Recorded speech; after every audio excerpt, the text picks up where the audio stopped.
Peace? You want peace? Let me tell you something. I don't want peace. I want problems always. Let's get right into it. Lights, camera, showtime, baby. Cinestro, call the cast. It's your weekly gold mine. Stay tuned in. Stay tuned in. They got the beats, got those comic spins. I stay tuned in. Stay tuned.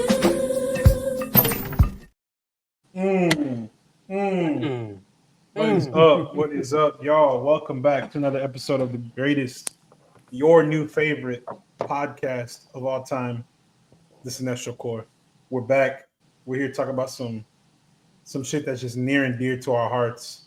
Important information, great media, great TV shows. But before we do that, AZ, what news do we have in the media world, brother? Well, What's brother, going I'm on? glad you asked because this is a relatively slow news week as of the time of recording. But in recent news, we have Blade Runner to get a new series airing in 2026. This comes to us via Deadline. It is a sequel set 50 years after 2049, hence the title called Blade Runner 2099. Really breaking the bank of creativity with this one. Count. It is currently in post-production, so it's set to really start wrapping up near the end of 2026, and it's starring names like Michelle Yeoh and Hunter Schafer and more. That's it. That's all you got to know. Hunter Schafer, That's all you Michelle gotta Yeoh, know. in set in the Blade Runner universe. Cinema. I'm locked It's the fuck coming. in. There were several more names after them, and I was like, maybe only Luis knows who like these people are. I've never heard of any of them. I stopped caring. You don't know who Michelle Yeoh is? No. I typed up people. No, like in the script, I literally typed up Michelle Yeoh. I typed in Hunter Schafer, and then I stopped reading. Oh, I didn't care past that. I was like, AB, whatever the fuck. Yeah, all right, cool story, bro. Put the fries. in the bag. Tom Burke is in this bitch. Let's fucking go. Fuck Tom Burke. Tom Burke, Who? Some dude with a face somehow more fucked up than mine. Relax. Yeah. Tom Burke, that's fucked up. Don't say that. He's an incredible crazy. actor. He's awesome. And he's handsome. Allegedly, apparently. He's awesome. In more production news, we got a big old DC Comics casting debacle galore. This is via Entertainment Weekly, our first bit of DC casting related. Wait a news. minute. Is Tom Burke the dude from Furiosa? Yep. Yeah. Oh shit! I know exactly what you're talking about. Yeah. Hey, he's cool. He's solid. He is cool. I love him. He's all right. He's but great. I don't know him. Anyways, y'all don't know well. Ball. Next. I know Ball. Anyway, via Entertainment Speaking Weekly. of balls. Speaking of Ball. No, this is balls because much like balls, this is close to not me. This is close to dick. So Rainn Wilson floated the idea to James Gunn that he would love to play Plastic Man in the DC universe. Entertainment Weekly said, I've heard from James several times, like, hey man, you've got to do something with Plastic Man, said Wilson during a panel at Fan Expo Chicago on August 16th. He's one of my favorite DC characters, and I love him growing up. I've heard this song several times. It doesn't mean anything. Those words are fucking hollow. Oh my god. I hate this so much. No. I know it's just an idea, but I don't want it. To grant him some grace, I think he is being genuine about liking Plastic Man and Plastic Man being one of his favorite heroes. Let's say that's one of his favorite characters. Let's say that is true. Mm-hmm. Him playing Plastic Man, I think is a terrible idea. Rain, know your fucking place, dude. No, he's too old. I don't think he Yeah. fits the bill for Plastic Man. Is he funny? And the comedic element is there? Yes, but we need somebody else. We need a Ben Schwartz type man. That's just as an idea. I think Ben Schwartz would have been incredible. What he's trying to say is he got to be a little handsome. And Rain, you're ugly like me. He looks like you can play Clayface. He looks like a drunker, He can play- hairier he can play Vincent Bullock. D'Onofrio. Harvey Bullock would be a good role for him. Yeah, I said Bullock because mainly the reason I said that was because he looks like the aftermath of AA. Jesus. You know, he looks Damn. He's got like a bloated quality to him where I'm like, oh yeah, he could play like a drunk detective well. I didn't What say I all said that. was bad, but that was rough. I didn't say all that. Listen, Yeah, I didn't say all listen. that. He just has like a burnt out kind of quality. I feel like would go well with like his age. Because also with Plastic Man, you want him to be in multiple installments, and with Plastic Man's powers, he doesn't really like age or anything. So it would be weird if you're like, hey, you can look like anything. Why do you look like an old man? That doesn't make any sense. Tom Holland, I got the role for you, brother. Listen, please, Plastic Man God, until you're no. 90. Keep Tom Nah, the fuck bro. away from everything. Nah, put on the web shooters and swing the fuck away, brother. I don't want that. But in other news about here's some other casting that people have come up with on the internet. They're like, here's some much better choices: Ben Schwartz, Bill Hader, John Mulaney, No, Glenn Howerton. Look, I just think that The only thing that doesn't fit is Bill. I agree, Yeah. but I think that those actors in that ilk, that like, range, yeah, that I think umbrella, those I'm very actors- upset by category. Glenn Howerton. those actors all have much more in common with each other than they do with Rainn Wilson. or even Just the sharpest chins possible. Who's the The dude? sharpest jaws of all time. Look, and I'm pro putting regular looking people on screen. I love this. That Yeah. means more job for us regular looking folk. But it's like, I don't know. I just Max- I think, just feel like he doesn't Max fit the Greenfield. vibe. Max Greenfield from there you go. From New Girl. From New Girl. That's what I was like. I was Yeah. trying to remember his name. Bro gives me. Look at this dude.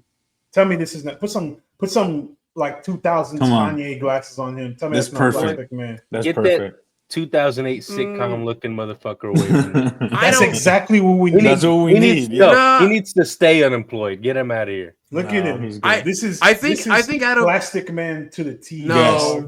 no, Put some Bruce glasses Wayne? on, bro. Bruce no. I don't think. No, I don't, thank you. Wayne. No. What the Dude, fuck? I'd rather the fucking loser from 19. Brendan Sklenar. Yeah. I would rather see Tom Holland play Bruce Wayne. That's a I'd rather fucking they horrible bring decision. back Michael Keaton again. With George Clooney. Just have man on screen. But yeah, I think out of all those like fan cast ones, Glenn Howerton is one I never considered, but I really like that one. Well, he was a pick. Because for- Plastic Man- Somebody wanted him for fucking Doctor or for what's it called, Mr. Fantastic at one point. Would have been good. Until we got He the would have been goat. good. Until we got the goat. Until we got acting Jesus. But Kevin speaking of, Spacey. I don't know. I don't really have a No. segue. Ooh, that's dark. But not as dark Speaking as of the Dark dark. Knight, because speaking of Batman news, Matt and I on the same fucking brain cell. Let's go. Nice. Last Via one. Collider, this is news about Batman casting. These are still unfounded rumors, but these are people who are vying for the role. It's a battle of dark-haired white men today. Nicholas because this comes via Third Collider. Auditioned again. At a fan. Just every villain is Nicholas Holt in different makeup. He's gonna He's be like talking to He's gonna himself. be. He's gonna audition for He Wonder doesn't Woman. get next. it. He doesn't get it, and they're like, "Fuck it, make you the Joker too, man." I'm picturing like a Justice League movie, and then like it flashes around the Legion of Doom table, and it's just It's Nicholas just Holt in various different Nicholas Holts. outfits. You have like Cheetah, just Nicholas Holt in a cat suit. That's so Yeah. funny. Grundy, But, but it's just a Brainiac, swole- but it's Nicholas Holt. swole Nicholas Holt. It's a swole Nicholas Holt. Like, they don't even change his head size. They just They paint just his keep face his gray. And It's body. like raw. I'm Nicholas Holt. I mean Grundy. Ah. We might be onto something. Solomon Grundy. James born Gunn. on a But- Monday. But on the subject of Batman, at Fan Expo, on a panel of former Superman actors, I got scared about this because I was like, I didn't know we were allowed That's to so let Dean lame. Cain do things, but That's he so wasn't. lame. He wasn't there, so this is Praise good. God. But Throw Dean Tyler Cain away. Hoechley was asked how he Who? would feel if Tyler Robert Hoechlin. Hoechley. Hoechlin. On today's Hoechlin. episode of Hoechlin. AZ He said doesn't know he's the hokey? fucking name. I don't name these people. I just read them, and I'm illiterate. You knew this going in. Why is when this we- a surprise? When this Don't act show like you event- knew that motherfucker's name before you looked it up. That's Tyler Superman. Hoechley? What are you talking I've about? been new. Hoechley? No, That's I don't my watch goat. that shit. I knew him since No, Teen Wolf. Teen baby. Wolf. Yeah, Hey, but I Lisa don't Ball watch knower. CW Lisa Ball shows. knower. I'm a grown man. Hey, I wasn't, so I watched CW shows. don't disrespect. CW was good before they fucked Arrow, Before right? the It was Arrow good until they- fucked it up. Yeah. I don't know. It was good until Arrowverse season 5 and But- fucking The Flash season 3. Nostalgia. But goggles. all those aside, I think genuinely Kaka Tyler show. Hoechlin was a pretty good Superman. At least like when he showed up in Supergirl, I was like, Sure. huh, he's pretty good. And then I watched I think it's Superman and and Lois, Lois? is the show. Oh, he's in. No bullshit. Superman and Lois might be the best CW show. I genuinely think it is. Like it's the best like live action Superman to TV thing that I've seen to past Smallville. Like it's actually really good. In there is like it makes it. I think Tyler's Superman is probably the best depiction of Superman we had in live action up until Jack Quaid more better. David Cornsweet. I said live action. Live that's action. why, Live nope, action. Oh yeah, my bad. Doesn't count. But who am I to say cartoons Nowhere- aren't indicative of reality? You'd be wrong. Shut up, bitch. Oh man. But yeah, get to the Batman casting real quick. But he said when asked how he would feel about Robert Pattinson being in the DCU, he said, selfishly, I'm going to say no. Because I still want to play Batman. I think that Rob did a fantastic job with what Matt Reeves did, and it was great. And I'm happy to keep them let them keep doing their thing, but maybe leave the door open for me. Bro, you already That'd be played cool. Superman. You He's greedy ass getting greedy. motherfucker. He's You greedy. greedy. You Look, greedy ass look. motherfucker. You already played Superman. You also want to play Batman? But Stop. also, Greed think about aside. it. Let me. Here's a slight devil's advocate. He's a good actor. He's got good. the build for the role too. He looks like he could be Bruce Wayne. It's just now he's too attached to Superman for me, and I'm not going to be able to You know what I mean? Like you can't just switch that off. Well- I know it's a TV show. Also, this whole Elseworld shit and all that. So explain the CW verse. Is that also Elseworlds? Are they going to see? Are they going to have an incursion in DCU Batman? Okay. They're going to meet CW Superman and be like, Well, but- this leads into Peacemaker pretty wonderfully, Yeah. but we'll skip that. We'll skip. Put a needle in that point. We'll See get that to it what I just did? whenever. What I did there? We'll get back to Well, it whenever we talk about As Batman. apprehensive as people feel about Tyler being Batman, There I we feel go. better about him than this other motherfucker that I've never heard of a day in my life, for some fuck ass show I've never heard of a day in my life. Somebody named Brandon Skelnar, a Vikings DLC motherfucker. Sklenar, Skelnar, whatever My fucking My goat. whatever goddamn Green Lantern ass fucking planet name he Dude, has. you I didn't. don't You're care. telling me you didn't watch Look. Fall? You don't last want year? Drop. Drop. Oh yeah, Drop. He's also in that What movie. the fuck even he's- is that? He's in I that don't movie know with what Ryan, that You wanna tell me? Ryan Reynolds' wife. no, you want to tell me that this is supposed to be Batman? This He looks That's half a bad asleep. picture. That's a bad picture. He I looks don't sick care. in that one. That's just He looks that's why his scared. beard grown out. Look, he looks like Ryan Gosling. Look, can I be The completely thing is, honest? Is this- wait. Go for it. So this is just the last bit.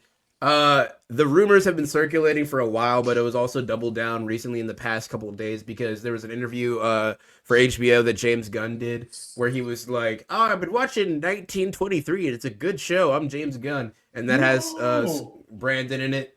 And he says in interviews we really want to play Batman. And he says, I want to take it back to the darker days of Batman and like do like Nolan or whatever. I don't understand what he means. Did he but watch the Batman? He didn't. I don't watch think he the did. Batman. I don't He's think not he even what he did. said. Brother doesn't know anything about Batman. He said- I don't- he he said just keeps repeating the same The thing. in the darker interview. days of Nolan and the Batman was the darkest depiction. He's like, I want to, and literally. He literally of said the Batman. same sentence He like said 3 this? times back to back to back. He was like, I want to take it back to like, the darker days, like, how Batman like used to be, kind of like how I like the Nolan films, so kind of like that. I want to take it back to the darker, I'd take it darker for sure, dark. He said dark more times than a racist person just said to me in Then Call he of said, Duty. like the Like, comics, it was fucking like that ridiculous. means anything. He's like, yeah, like what the fuck does that mean? There's Here's- every Batman comic in existence. What the fuck are you talking about?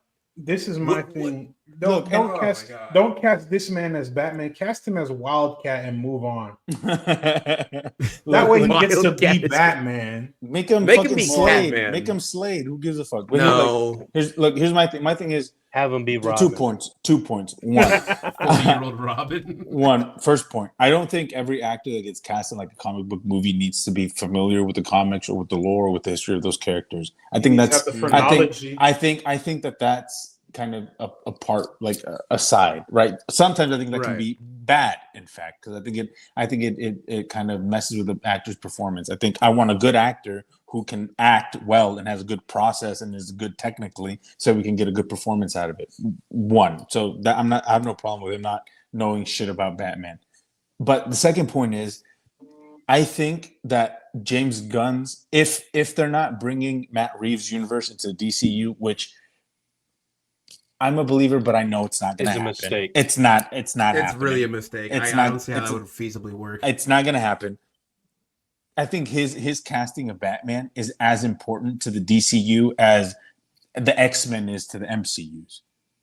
I think that casting is going to make or break like that universe going forward. Batman and the Bat family in general, I think that, is really going to make or break that casting moving forward. Especially if we still have Matt Reeves' universe going on at the exact same time. Because if it's bad, Right. and those movies are bad, people are going to be like, you had a perfectly good Batman and a perfectly good Batman story going on over here. What the fuck are we doing? So it's very hard and complicated and trite. And casting Brandon, look, no shade on him. I think he's a decent actor. I've seen him in a couple of things. He's not terrible. But Batman, Bruce Wayne, he is not.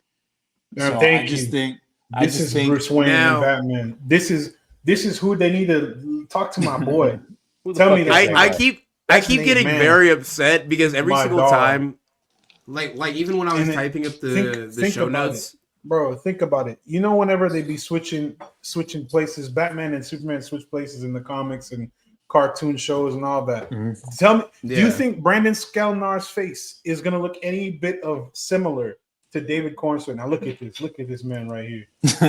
Bro, Also- stop showing fucking Timu Richard Madden, man. Just cast Richard Madden. No, Bro, Richard he's Madden's not- too he's, old. he's already not gonna be in fucking Eternals ever again.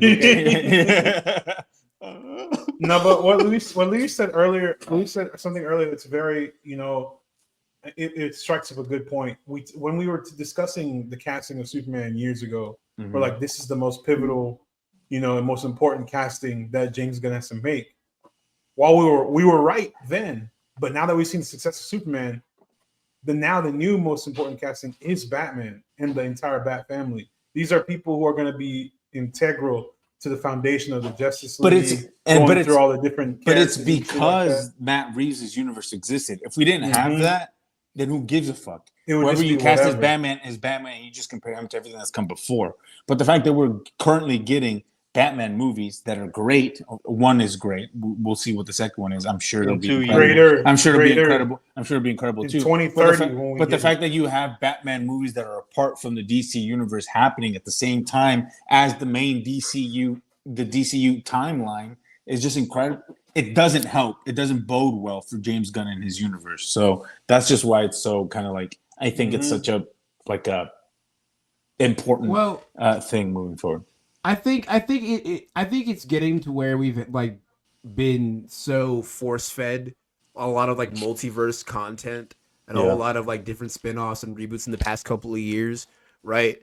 That you're getting less and less of like that very niche quadrant of general audience that knows less and less about these because there's such a big cultural phenomenon, right? So they're getting more used to the tropes and everything, right? And through like social media, as more people are getting tapped into certain fandoms. So I think they'll be able to kind of grasp like the two different Batman scenario going on, but it also I do think will lead to right. But I do think also you do have a lot of people who still won't fall as heavily into that niche fandom section where they're like, okay, so these aren't the same guy, this isn't the same story, but why do they both have the same name? I say that could get confusing. And I think honestly, really just the casting of the Trinity, I think is the most pivotal part of the DCU when it comes to casting. But specifically, also you want somebody who's gonna gel well with Cornsfoot because that world's finest dynamic is like a major linchpin in DC. So whoever they choose, if they go with Matt's guy, who I think genuinely looks like Bruce Wayne, I don't know how old he is, but because I'm pretty sure this is supposed to be like an established Batman, right? old So he should be enough. like 30s Just to 40. know. Old. He's old enough. That's all you need to know. If Sorry, you man. just like a- They should have Frank Grillo play 2 roles. Yeah, then he can Yeah, talk about no, how he give Frank Grillo the blackest role in the DCU and let him play racist Yo, let ass it- bitch. I'm not gonna lie. Italian. If you Italian. if you had Frank Grillo play the Black Bomber, oh my god, that would be the greatest. He'd thing kill in the himself, history of all bro. He'd time. fucking kill Dude, himself. the Black Bomber is the best DC character. For the listeners who don't know, He'd be he's like, a no, white He'd man. be like the Black Bomber. He's a white guy who basically The turns Black himself Bomber. into like a Luke Cage type hero, right? He's a white guy, and the way that he transforms into this Luke Cage, like this big buff black man with an afro, is he screams Black Power, and he transforms. It's the dumbest fucking superhero character of all time, but it's so goddamn I funny. did that after Please. 2 Cutwaters the other day. Frank Grillo, the world needs a Soul Man sequel. Please do this. Black I will Dynamite. pay No. money to see this. Hold But, on. A blaxploitation film about him would be kind of fucking sick. Like in That the would be Black hilarious. Dynamite. That would be actually James Too Gunn, smart, though. James Gunn, let me That's get on too it. Let me get smart. on it. See, they don't hear us. But yeah, pretty much. But at the end of the day, I mean, these are all really just rumors. They have no true Yeah, confirmation. no validity. And honestly, we just have to wait for the new news to drop. I'm reusing a segue. Speaking of the drop, baby, we're going to gaming news. And let me tell you something. This is from the official Xbox account on Reddit's posted by by Xbox themselves. Roblox. Roblox. That was a real Roblox, damn, you're good. I Jesus Christ. Bro's playing with but- middle schoolers. But in official Roblox. But you know who is playing with middle schoolers? One of the 400,000 players to get on Helldivers 2 to the Halo crossover. What did you say? I mean that in the way, like, okay, look. What I mean is there's a lot of people right now playing Jesus Helldivers is 2. Lord. There's a whole lot of people right now playing Helldivers 2 You can because they get hit a prosecuted peak for this. player count of Like 200K. of 400,000 actually. Damn. Did this I was gonna ask. I was gonna ask, does this have to do with the fact that that new ODST Yes. Helldivers Yes. 2 Yes. did that launch at the It- same time as the cross-platform play for Xbox? Yes. That is So- that is so genius. That is so good. They said, watch us Yeah. make this money real quick. Watch us No. run the numbers up. This is an incredible pull. I didn't know they were going cross-platform, and the fact that they did that Oh yeah. for Xbox, like, it's so good. Helldivers continues to roll, bro. It literally markets itself because this is with the launch of the Halo ODST War Bond alongside the Xbox debut. It has sparked excitement and debate over its value and pricing because people are like, listen. At first, this shit was not worth the tag, but I'm gonna keep it a band. I might have to drop a house payment on this, a mortgage, something. The kids ain't eating dinner We for the eat next rice 3 years. for the next 3 years. I gotta get the battle pass. We Rice. eating rice and the daily Rice is bread of the Lord. expensive, brother. We having sleep for dinner Dirt burger. and regret for dessert. We eating Oh, dick, bro. Is what we eating. We eating- We eating what? The way we're gonna be broke. But all over social media and all over Reddit, from what I was seeing, people are really, really fucking hype about this, and I personally am as well. Until my internet crashed and I wasn't able to actually play it before this episode, so I'm waiting on my update. Yeah, I haven't gotten it yet, but I'm excited to play it but too. I I mean, we can't shared buy it. PlayStation Plus So and 2 I'm so broke. hype. So I've been able to play. Real world Tragedy. problem. First world problem. Bro. 170 depends. years. So hit that like and subscribe button, guys, so Gerardo can Yeah, get please, PlayStation please, Plus. So he can afford PlayStation Plus, guys, please. With Yeah. every like, subscribe, and every Subscribe to every- Cinestro Plays. With every SEO Just optimized me. tag we put in the description, that's one fraction of a cent towards her art of being able to play Helldivers 2. No, but you put something Our really cool in gaming- the Gaming channel launching soon. You put something really cool in the script that I think is really neat, and it's part of like part of the reason why being part of like, even if it is on the periphery, like being part of like the gaming community, I think is so cool. Is because you put that Reddit users are celebrating the cross-platform community and discussing monetization, emphasizing the importance of letting new players learn at their own pace, which I think is such a cool and like, it's like not to be like cringy, but I know I'm getting like super lived and like. It's super woke, but it's like it's like that's such a sweet, like a nice thing to do, right? Because like we know how toxic these communities can be, and we know how toxic stuff like that can be. And the fact that they're like, no, you guys are new to this, no, like don't be ashamed, don't be scared, figure it out. We got you. Like here's some tips and stuff. That's just kind of like it's in such a dark time, in such a dark world. It is like really nice to see that there are pockets of like fandom and pockets of like groups of people that do support each other and do help each other out, and that there is positivity found on the internet in an otherwise dark, in what can be a very dark place, so that is very cool and very sweet of it. Because if I see a level 1 join my match, I team kill till they quit. I'm not dealing with that. I'm not getting killed. Brother said you are a hindrance to democracy, and I will deal with you as such. Yeah, as need be. No, that's really cool. I'm glad they're trying to run up some positivity in the gaming chat. Because when I logged on Marvel Rivals the first time, I didn't know what the fuck was going on. Yeah. And I got bullied, bro. They told me, they said, you suck. I was like, bro, it's my first day. Fuck you. Bro, that's who's the thing. Like, double lorded up now, bitch. Fuck you. But speaking about video games and online communities, I think this really links to your next point or your next topic really nicely, and that's that there's going to be a Mass Effect series at Amazon. No, Matt, control your excitement. Control your excitement. Hold on. You said it's with Amazon? Oh, yeah, but no, it gets worse. Luis, go ahead and ruin his dreams. I want to see that smile leave him. The same Amazon that made War of the Worlds, that bullshit. Yeah, but they also made Fallout. So they also made Fallout, and they made the last few episodes of Invincible good. But look, here's the thing. I saw one piece of information that really pissed me off. Daniel Casey, the writer of Fast and the Furious 9, is writing. No. Bro, this whole roster is because like it has the executive producer of Jessica Jones, Kareem Ziyech. I think I've mispronounced that horrifically. But they have Ari Arad producing, bro. Exactly. Ari Aaron is from the OG Spider-Mans? Yes, bro, from the OG and Marvel movies. What the fuck are you talking about, man? I like all the new sounds you've added to the soundboard, bro. But yeah, it's just like God. You know what this is gonna do? Ass. You know what this is gonna do?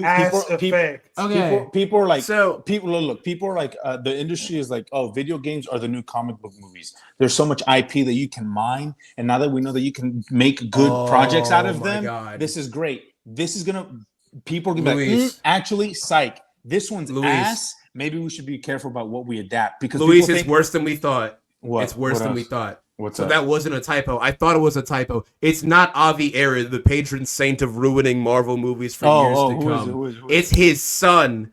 It's Ari Arad, not Avi Arad. Oh, it's his Ari son. Arad. Ari Arad is responsible. These are the top 4 films when I looked them up. God. These are the 4 films he's responsible for: Ghost Rider: Spirit of Vengeance, Uncharted, the live-action Ghost in the Shell, and last but not least, the one that made me want to start a fucking hollow point to the back of my spinal cord, Borderlands. Man. May he burn in hell. Bro. No. Oh, bro. This is so good. We have no hope, bro. He also did Uncharted, Ghost in the Shell, Punisher Warzone. Oh, no. Blade the series. Punisher Warzone's actually good. Throw him as far as fuck away from this movie. What is this? From the show. Oh, wait a minute. Throw him in the goddamn... From Spirit of Vengeance do Punisher Warzone. That's a good one. He did the fucking Thomas Jane that Punisher. movie sucks, bro. Spirit of Warzone sucks. Alone should be enough to bar you from ever working in Hollywood again. That was some of the most god awful film I've ever seen in my life. Spirit of Vengeance, Borderlands, Uncharted, Ghost in the Shell, Punisher, Warzone. Why the fuck is why is he still working? How do you have because his dad is Avi Arad. He's a nepo. He doesn't have to work for it, Luis. I have a consistency of dog shit. You and also unemployed right now. On top of all of this, who really make good movies out here struggling to get attached to a project, and your bum ass is consistently booked and busy to give us dog shit.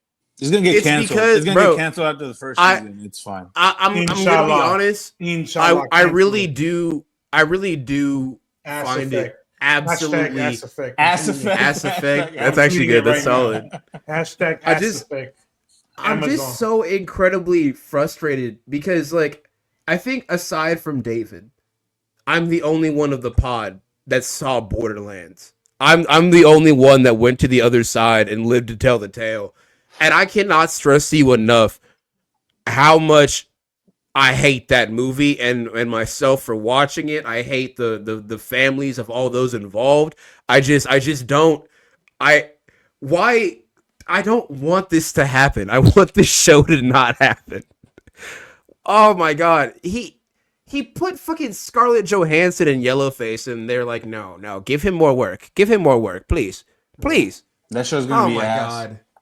I've never played Mass Effect. I've watched lots of Let's Plays, and I like it. I think it's a lot of fun.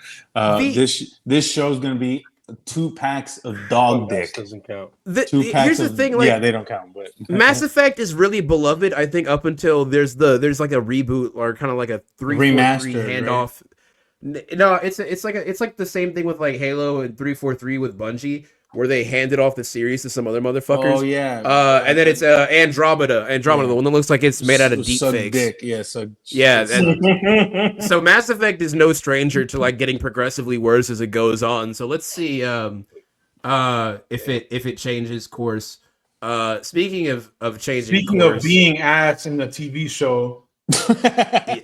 Listen, we're talking about Alien Earth, Alien Dirt, funky ass show. Bro. Alien Dirt is crazy. Alien Dirt. Let me tell you something, bro. No, stop. This show has been out we're on episode 4. By the time this show releases, the 4th episode of this season will be out. I'm still on the first one, bro. I have not made it through the first episode 3 weeks later. Don't admit that shit. Bro. I'm admitting it. No, listen. Don't say that out loud where niggas can hear you, man. We have credibility. We're journalists. We're journalists. Failed me. No, FX, you have failed me this time. No. Not FX. Nathan Hawley has failed us. Noah. Nathan, Look! When he learns how to make a decent show, when he learns how to make a decent adaptation of Alien, I'll learn his name. How about that? That's a trade. Today's episode of AC, you don't know the fucking name. I think all jokes aside, I think we talked about the premiere. We talked about the first 2 episodes, and none of us were fans of it. I think we all pretty resoundingly were like, this sucks. This said is we ass. love Tool. Unpleasant. This is ass. Yeah, this is ass. Exactly. Boo-boo. I do think episodes 3 and 4 are much better than episodes 2 and 3. And I think episode 4, and I think episode 4, I think lived up for my taste. I think episode 1 because I said Real Patriots. Because I like Real Patriots in the comments. Sound off. Let them know. True Patriots. So they start calling me slurs. Good. Put an eagle emoji and American flag right now. I think episode Alien 4, Earth. I think stop. Yeah. I was about to say my name,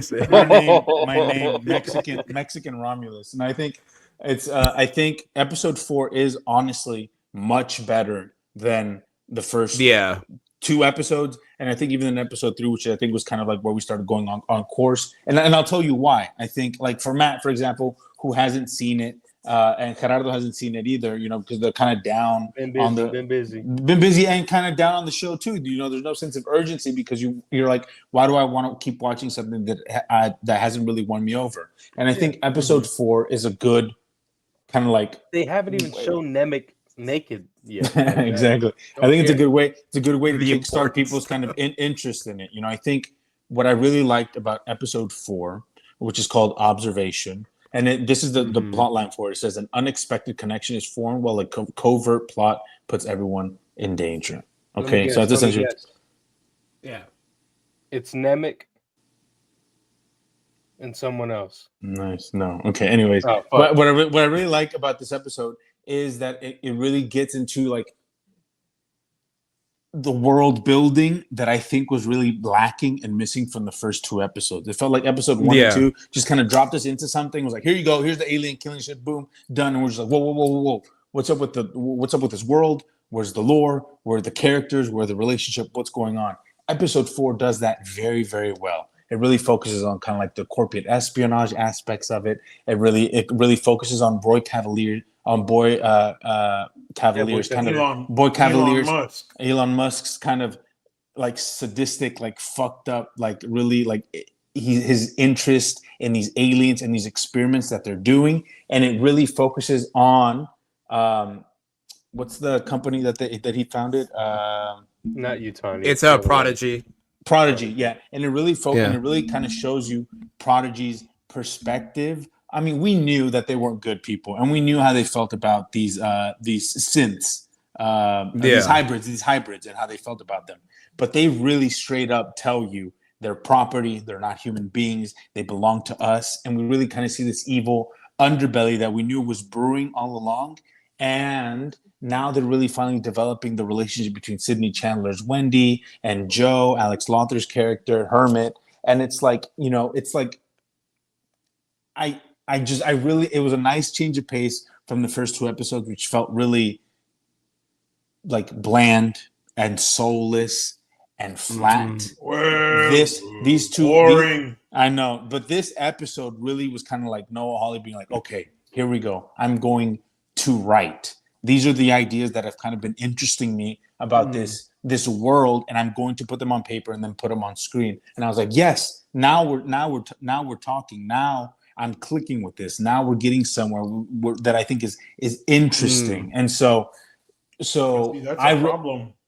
No, the fourth episode. I agree. I agree. That's exactly where I'm at, Matt. I was just about to say, as the opposite side of the fence of people who have seen up to this fourth episode, as much as I will say all the things that Luis has said are true, that this episode does have a lot more execution on some of those more interesting aspects that were latent in the first couple of episodes, right? That these things that were poked and prodded at, but not dived as deeply as I would have liked, right? Very skim surface. And it felt like it was introducing all these plots and characters that felt like they weren't going to have any payoff. The payoff isn't absolute in this fourth episode, I'll say, because there is still, more to go. We're only at a halfway point. Right. But I do feel like so far, even though the journey was long and the destination is good, it's not as worth it as the journey was to get there, in my eyes. I feel like those first two episodes being as lackluster as they were, right? Me seeing a lot of the seams in the show, some of the writing just being kind of wishy-washy just to get characters into certain locations to meet certain people and do certain things. Right, it just felt like I am the author. I am Holly. Whatever I say goes, and it didn't really seem to adhere to any like real narrative logic, right? And not to mention like her brother having like, granted, I guess he's supposed to be a part of the story, so that's fair. But her brother's plot armor, like after he gets stabbed to the stomach, I was just like, okay, well, this thing's not even really trying to kill him, is it? But I am liking the build-up between, I believe it's, I think it's Peter. Is it Peter the name of the one that's has the cyborg in his head? No, slightly. Slightly, yeah. So slightly. So Arush is currently having the cyborg plant like messages, Moro plant messages in his head, right? Basically communicating on a frequency only he can hear via that chip that he put into his neck in episode 3, I believe. And you get like a really good plot line building of, granted, I did not like the older adults acting as these children. It kind of felt gross. It felt kind of cheesy, kind of cringe, right?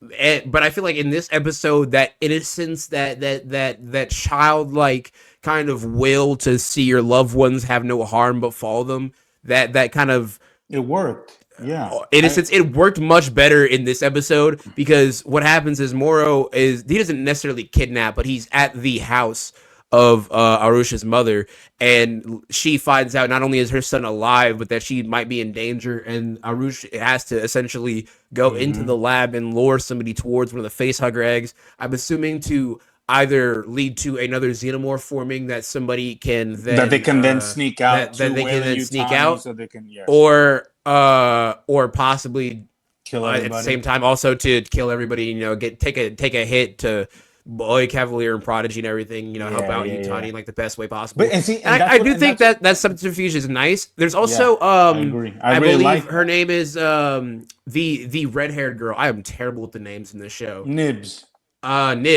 Nibs, her weird subplot, she's giving Michael Fassbender David. Yes. With what she's doing, she's like, I'm going to have a baby. And the scientist is like, well, no, you're synthetic. You can't have a baby. That's not possible. It's like, well, that's not how God did it. That's not how Jesus was born. Yeah. Jesus was born this other way. She's talking like really creepy. The line, I forget what the actor's name is, and I can't seem to find it. But S.C. Davis, who plays Dame Sylvia, who's one of the lead scientists, her husband, he confronts her and he says, best case, like he's kind of like having like a crisis of faith, right? He's like, what we're doing is fucked up. This is not what we signed up for. We signed up to basically discover, like, unlock human immortality. And he's over here, God is experimenting on fucking little aliens, sacrificing lambs and shit. He's like, this is not what I signed up for. This is not science. And a line that he says that I think it really resonates and really hits, he says, best case scenario, we created 6 AI that think they're human. Worst case scenario, we killed 6 children. And I was just like, yes, bro, that's exactly. If fuck yeah, that shit fucks. You're just like, dude. And it's just like, why did you guys not lead with that? Because that is something that character up until this point felt like he was just It's the guy with the beard, the white guy with the beard who's kind of helping. But he's just there for. He's just there. Exactly. He has no urgency, no want, no need, no purpose, objective, no purpose. Exactly. And it was like not until this episode where he finally has a mind of his own and he has kind of these wants and these needs and this conflict arising in him that I'm just like, oh, look, yes, it's interesting now. A show that is giving a character kind of conflict, a crisis of faith that is not what he had signed up for. I was like, now we're getting to somewhere that we're getting that depth that we should have had earlier. And I feel first 2 episodes. I feel like a big problem with this show that I really think is solving most of my issues with it is the pacing. The pacing is a little bit odd just whenever they decide to introduce certain things, because had you trimmed, like, let's say that sequence with the crew, right? With the opening crew of the ship that crashes. Cut that. Just cut that and go straight tomorrow. Not letting that girl into the room. Yes. Exactly. Cut that. Right. You can trim a whole lot of the parts of the setup for like the introductions of the rest of the Lost Boys. Right. There's a lot of fluff and a lot of filler. There's background conversation between Boy Cavalier and his fucking butler, for Christ's sake. Like, we don't need all this setup, all this buildup. We need the meat on the bone, essentially. We're having all this slow cooking and bullshit when we don't need it. It's already tender. We're fine. We're there. And episode 4 has proved that to me. Yeah, exactly. I think episode 4 is kind of like, it's why Noah Hawley is so. I mean, he's an incredible writer, and I think he's an incredible filmmaker. And I think episode 4 kind of shows you why. And he had a co-writer on this episode, so maybe that's why. But it's like, I think it's just very. It's kind of like, it's just like, this is what this show should have been from the beginning, right? Exactly. It should have focused a lot more on like the world that we're existing in, and the aliens just kind of serve. When you make the alien, the xenomorph, kind of like front and center, and you give us 2 full episodes of just the xenomorph going on a rampage, and then it's poorly executed and done poorly, you're just like, that's not. You're like, that's not. You're like, you're not captivated. What makes the original Alien so great is that we barely see the xenomorph. It's suspense and it's horror and it's what's lurking in the shadows, and it's these characters' relationships and how they kind of turn on each other and while they're being killed off one by one. And it's like that's what makes that film so incredible. And but this can't find its footing. It's not Alien Ridley Scott, and it's not James Cameron's Aliens, which is ball to the wall action either. It wants to be something that's in the middle, you know. It's not even So- really like what I would say with Fede, because even when Fede introduced the multiple aliens, that was at the very like end with the climax, and even that was outshined by that weird fucking Wendigo baby that pops out of. And I was gonna say, and that- even then, yeah. but even then, Fede found a nice balance between action and kind of like Sometimes. horror, Exactly. suspense, you know. It feels more earned with Holly. It feels like he doesn't know when to put his foot on the gas versus take it off. Well, With Hawley's certain so- points in this show. He's not a genre filmmaker, you know. Well, that's the thing. My And main that's work the that thing, I'm familiar it's- with for him is Fargo. So when you and have- Fargo, he works really well in that setting and these real people with these real scenarios because there's multiple perspectives and everything, and that's good and it works for that genre because Fargo, even when it gets to like crazy shit, is still relatively set in the realm of reality, a hyper reality to some degree, but a reality nonetheless.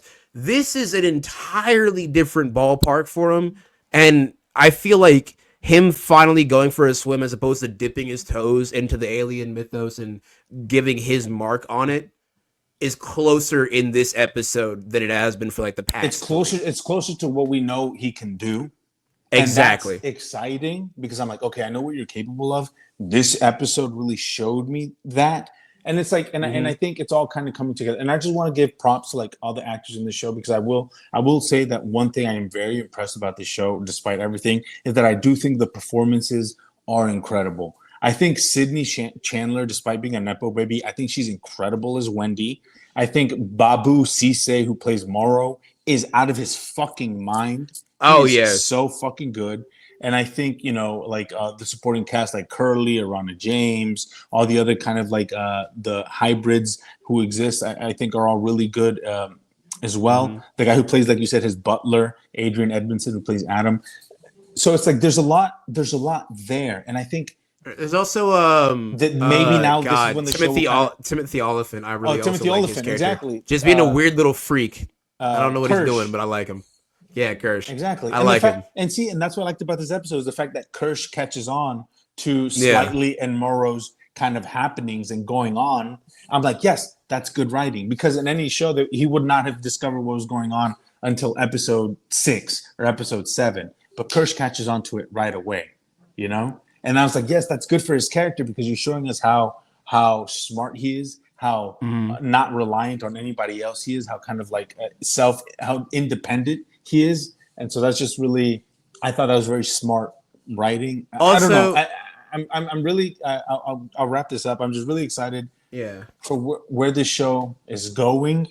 It's 50-50, 2 good episodes, 2 bad episodes, and we only have 4 left. If they can, if 3 out of those 4 episodes hit the mark and they stick the landing, I think it will be a success. But I think, you know, I think they've got their work cut out for them, considering that the two episode premiere was less than favorable and not received very positively by a lot of people.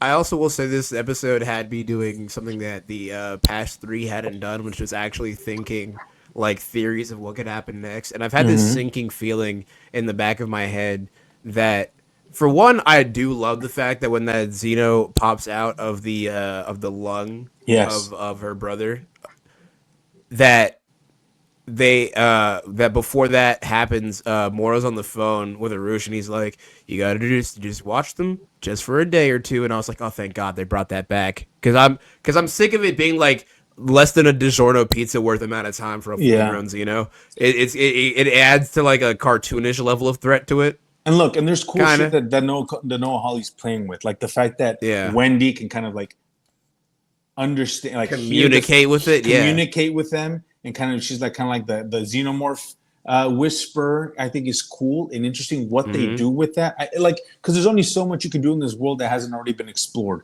and I think that's a very interesting perspective to take. Right? Oh, this hybrid, something we've never seen before, can also kind of hear the frequency in which the xenomorphs are communicating. That's cool. That's interesting. Where it goes and what it leads to, we'll see, right? And that'll dictate whether if it was a good decision or not. Also, the fact that we finally saw the another kind of alien do something that's very interesting and kind of weird and fucked up. The little eyeball And thing? Yes, that was cool. Dude, oh my god, that And- was so fucking cool. But not only was it always just kind of like, oh look, hey, remember that we have these other aliens. Like Kirsch is like, oh no, this being is highly intelligent. Look at how it's looking at us. And there seems to be like this whole little subplot between the guy who's now called Isaac and Kirsch and the experiments that they're doing with these aliens. And so it's like we're getting somewhere. But now it feels like it feels like a show. It feels like we have some stories. It feels like we have plot lines. It feels like we're going somewhere. That's one of the best parts that I like about Noah's work when it's in Fargo. You have these multiple POVs and plot lines that seem very uninterconnected. And then all of a sudden, in one penultimate symphony of chaos, they all coalesce on one point, and it's really well executed.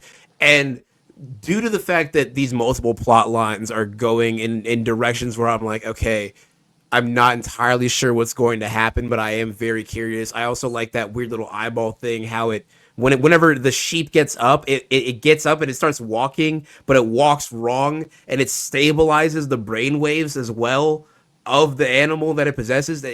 Like there's so many weird concepts there that I'm very interested to see where they go, because this all in all, it has interested me. I'd say my interest in going forward so far for the show is maybe at I'd say a 3.5. I'm definitely higher than I was last week. Yeah, but 3.5. I'd say. Luis, what are you at? For my interest in the rest of the season, yeah, I'd give it like a 7.5. I think this episode did a lot of work, and I really think 7.5 out of 5. Oh, sorry. Out of 5, I'll give it. Because I want to preface mine was 3.5 out of 5. It means it's actually good. I'll give like a 4 out of 5. In terms of my excitement for the show moving forward, I think this episode did a lot of work. I'm like, okay, we're getting somewhere, and I'm really this episode made me really curious as to what the rest of the season is gonna be. So I'm happy because I was really excited for the show and I really wanted it to be good. And although we started rough, I think we're finally making some progress. So a 4. I'm excited to see what Gerardo and Matt. Gerardo, I think you're further than Matt. So I'll let Matt go last because I already know how Matt's feeling. Yeah. How you feeling? What you seen so far? So what I've seen so far is episode 2, and it was doo-doo. But I'm really happy to hear that it gets better. So I'm excited. Yeah. I obviously don't have a rating for what I've seen. Well, what I've seen is ass. But my height meter, I'm excited. I'll give it like a 4 out of 5 because I want to like this show. Okay. I like Noah Hawley. I like Alien. I like the universe. I'm hopeful, and I'm gonna go in with a I don't know what the fuck you call it. Tempered an open mind, and tempered expectations. Yeah. I know it's a not going woke to be mind. It's probably not going to be the greatest show ever made. It's no Lindelof joint, but oh god, hopefully don't get AZ started. Don't get me started, brother. Oh man, I gotta buy stock in that. Man. Too late. It's too late. Oh, so good. You can't afford it, brother. Oh man. Matthew? Speaking of cheer, Matthew, what's your opposite of cheer you got for this show, brother? Struggling on the first episode. Let me tell y'all something. I'm not moved. This shit not doing it for me. All right. If it takes me 3 weeks to watch a 1 hour episode, do you know how many days off I have in that time span? At least 3. 4. At least It only works 3 days a week. Go. Go. At least 4. You know, I could have finished this. I could have finished the second episode. Nah. It's like watch F1 again. I did. Yeah, you could have went and watched F1 again. Matter of fact, I'm gonna go watch it again one more time because this show is. You could have watched Honey Don't. Nah. Honey, don't talk about that shit, please. No, I think my thing is like we talk about many shows on here, and a lot of one of the key things about the shows that we just truly enjoy is that first episode locks you in. It doesn't have to be explosive. It doesn't have to be anything too crazy. It just needs to grab you and make you I want to see more. That's why this whole weekly It release grabbed of me shows, in the bad way. it makes you want to, watch more things. So when Mm-hmm. I started watching Alien Earth, I was like, all right, that little teaser, that shit had the alien tweaking out and all this shit was going on. Like it looked exciting. You get to the first episode, I'm like, what the fuck am I watching, bro? It's dragging its feet. We get introduced to these characters who I'm being forced to care because I'm like, at this point, I'm like, I don't want to watch the next No, episode. you're being told you have to care, And you know what? which is the problem. I don't follow instructions like that. Okay. Exactly. So they got to show me a reason to care for these characters. They have fucking Timothy Oliphant here in the background, looking like a beardless James Gunn. What is going on? No, I agree, and I think never gonna be able to unsee that. And we talked about kind of our issues with the first two episodes. What are we doing? We talked about it, and I think they're all very valid points, very valid criticisms. It sucks that you have to wait till like episode 3 and 4 for this show to pick up, but I do recommend sticking with it and following through, because I do think that there's a lot of like things that you will find interesting and that you will like about it in those 2 episodes. Once you get past kind of like the Also, it's Wayland Yutani ship crash Now- landed. Let's steal all their shit. Once you get Also- past that, it kind of they start. Also, cooking what with does it. kind of suck is like they dropped 2 episodes at first, and I understand why they did that, because if I was watching this show and they did 1 episode and that first episode was the premiere, I'd be like, okay, and I had to wait 4 weeks instead of 3 for an episode of this quality. I may not have stuck. Brother, I would not have stuck with it. I would have watched it. If I was not doing this podcast, I would not have continued watching. I'll keep it a ban. Yeah. This And I entirely understand why Matt said. What really would have sent me over the edge was just, I waited a week, and then they dropped that bitch ass Tool needle drop at the end of episode 2. You with and that the Tool bullshit-ass needle ending. drop. No, Tool fucks. I love Tool. With that stupid ass ending, I would have been like, I'm didn't done. earn I'm not Tool. watching. We've A been waste through of this. Tool. Yeah, how dare you? How dare you disrespect Tool like this? I would have been. I would have been like, I'm not watching this show ever again. No, but I think we're getting somewhere. I think it's getting good. I suggest everybody check it out. Unfortunately, you have to wait 3 episodes for it to start cooking, but Yeah. we're getting somewhere. It takes a while, but all in all, like when you get to episode 4, you can kind of just make your peace with it. Yeah, Speaking you of can kind of making disregard peace, the. Nice, oh nice. brother. We're talking the main subject of the purpose of this entire episode.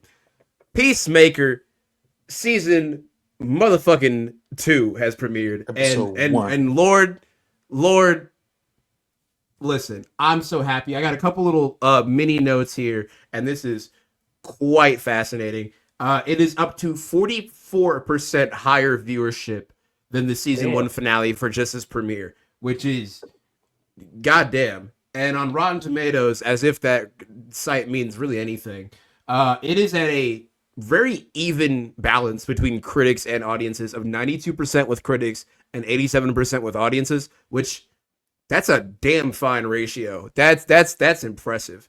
And before we get into this season premiere, really briefly, whoever's caught up, who wants to tell us what the story is about Peacemaker up to this point? You mean what happened in season 1? Yeah, just lead up to how we get into this predicament. I say go of for it, season brother. 2. It seems All like you want to do. Boom. All right. Oh, Picture it. Matt, go. Hit it, Matt. Hit it, Matt. Boom. Give it. Picture Matt it. does not Suicide Squad. James Gunn. 2020, roughly 2021, or whenever that shit came out. I can't remember. It's been some time. We get introduced to the Peacemaker in cinema form. This is a relatively, I'm gonna be real with you, bro. This is a relatively unknown character, which is James Gunn's niche. timely This is James or That's Gunn's his Gunn's audience. forte, his comics. bread and butter.